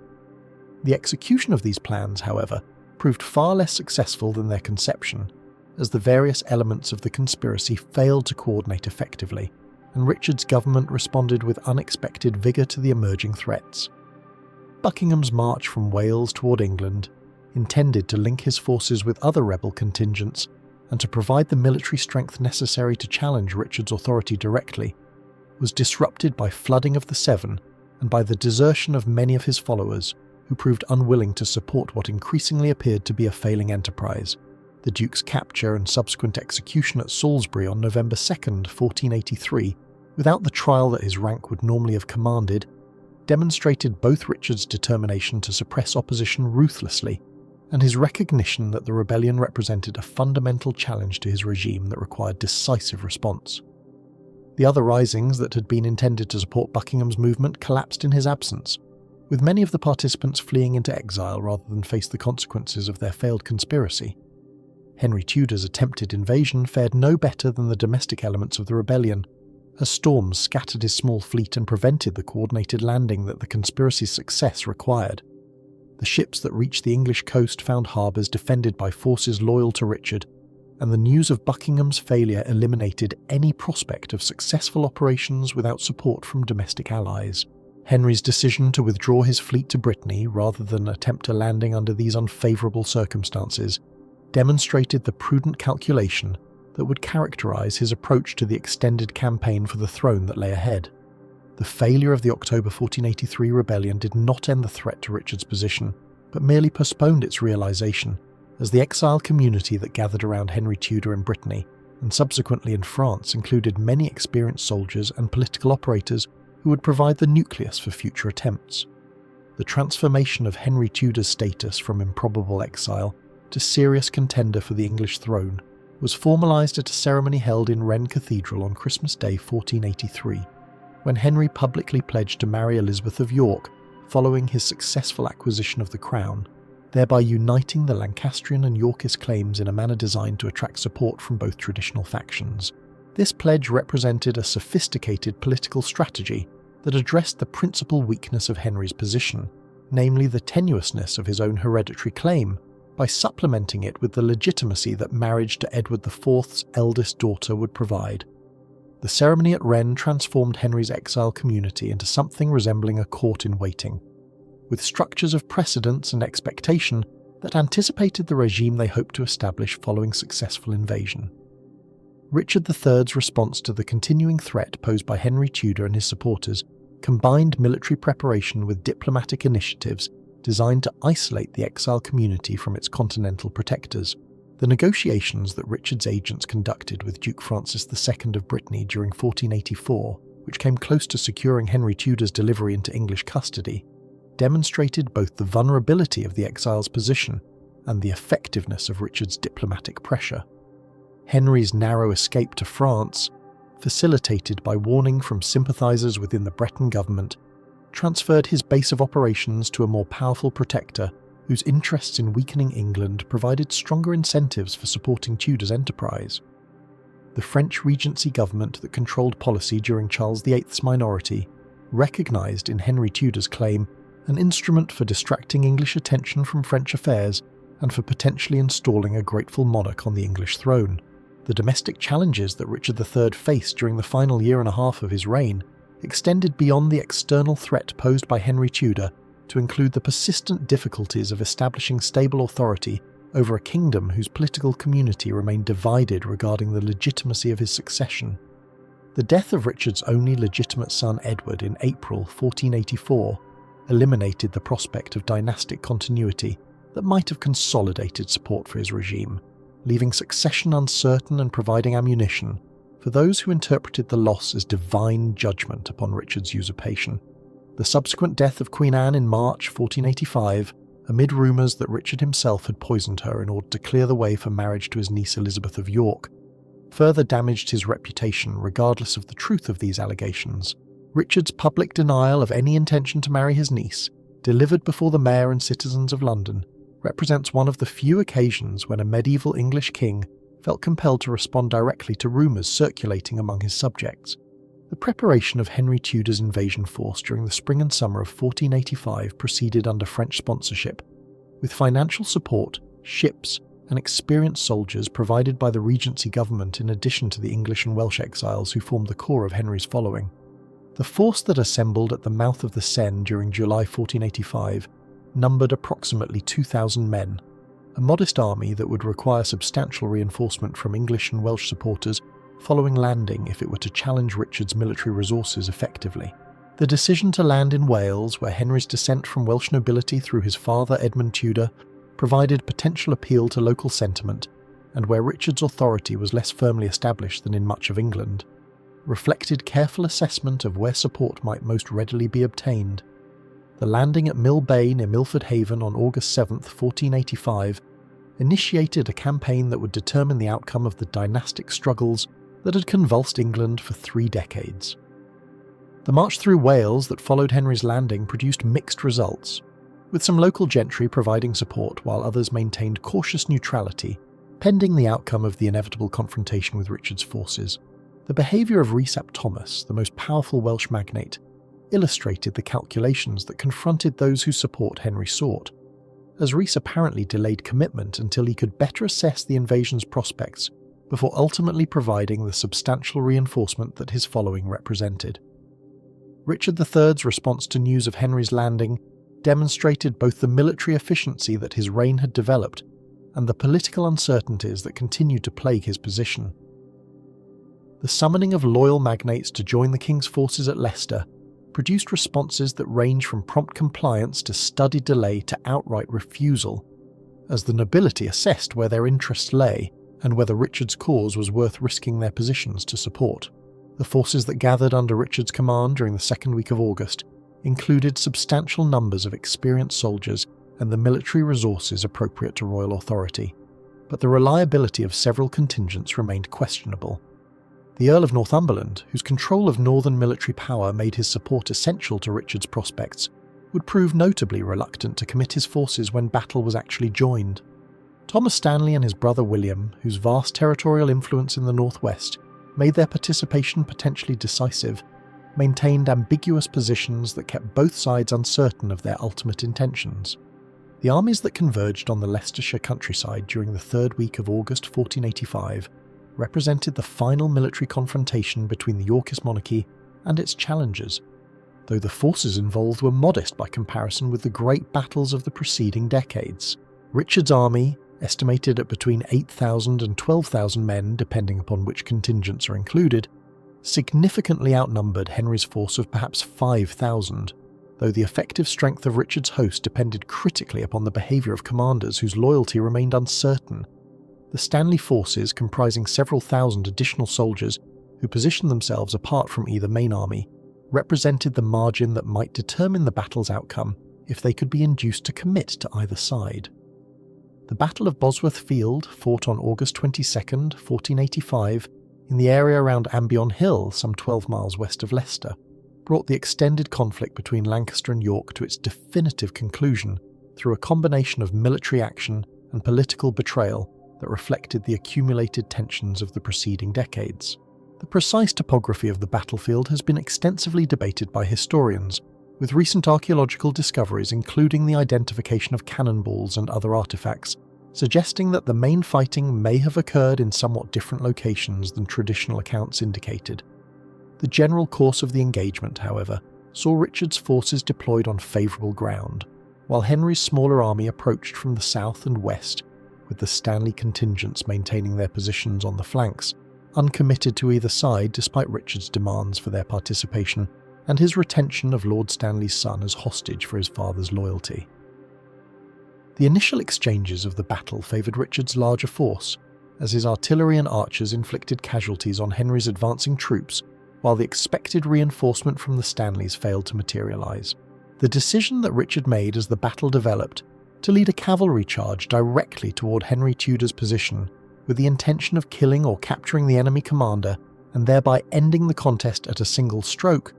represented the kind of bold personal intervention that characterised medieval military leadership at its most dramatic. Richard's charge, which carried him and his household knights through the intervening forces and brought him within striking distance of Henry's standard, demonstrated the martial courage that even his enemies acknowledged, while revealing the desperation of his strategic position.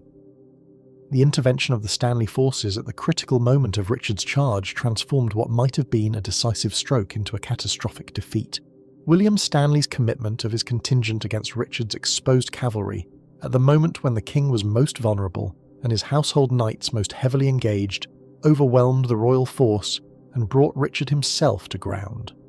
The king's death in the midst of the fighting, defending himself to the last against multiple attackers, provided a dramatic conclusion to both the battle and the dynasty that he had sought to perpetuate. The discovery and analysis of Richard III's remains, excavated from beneath a Leicester parking lot in 2012 and subsequently subjected to extensive scientific examination, confirmed the violent nature of his death,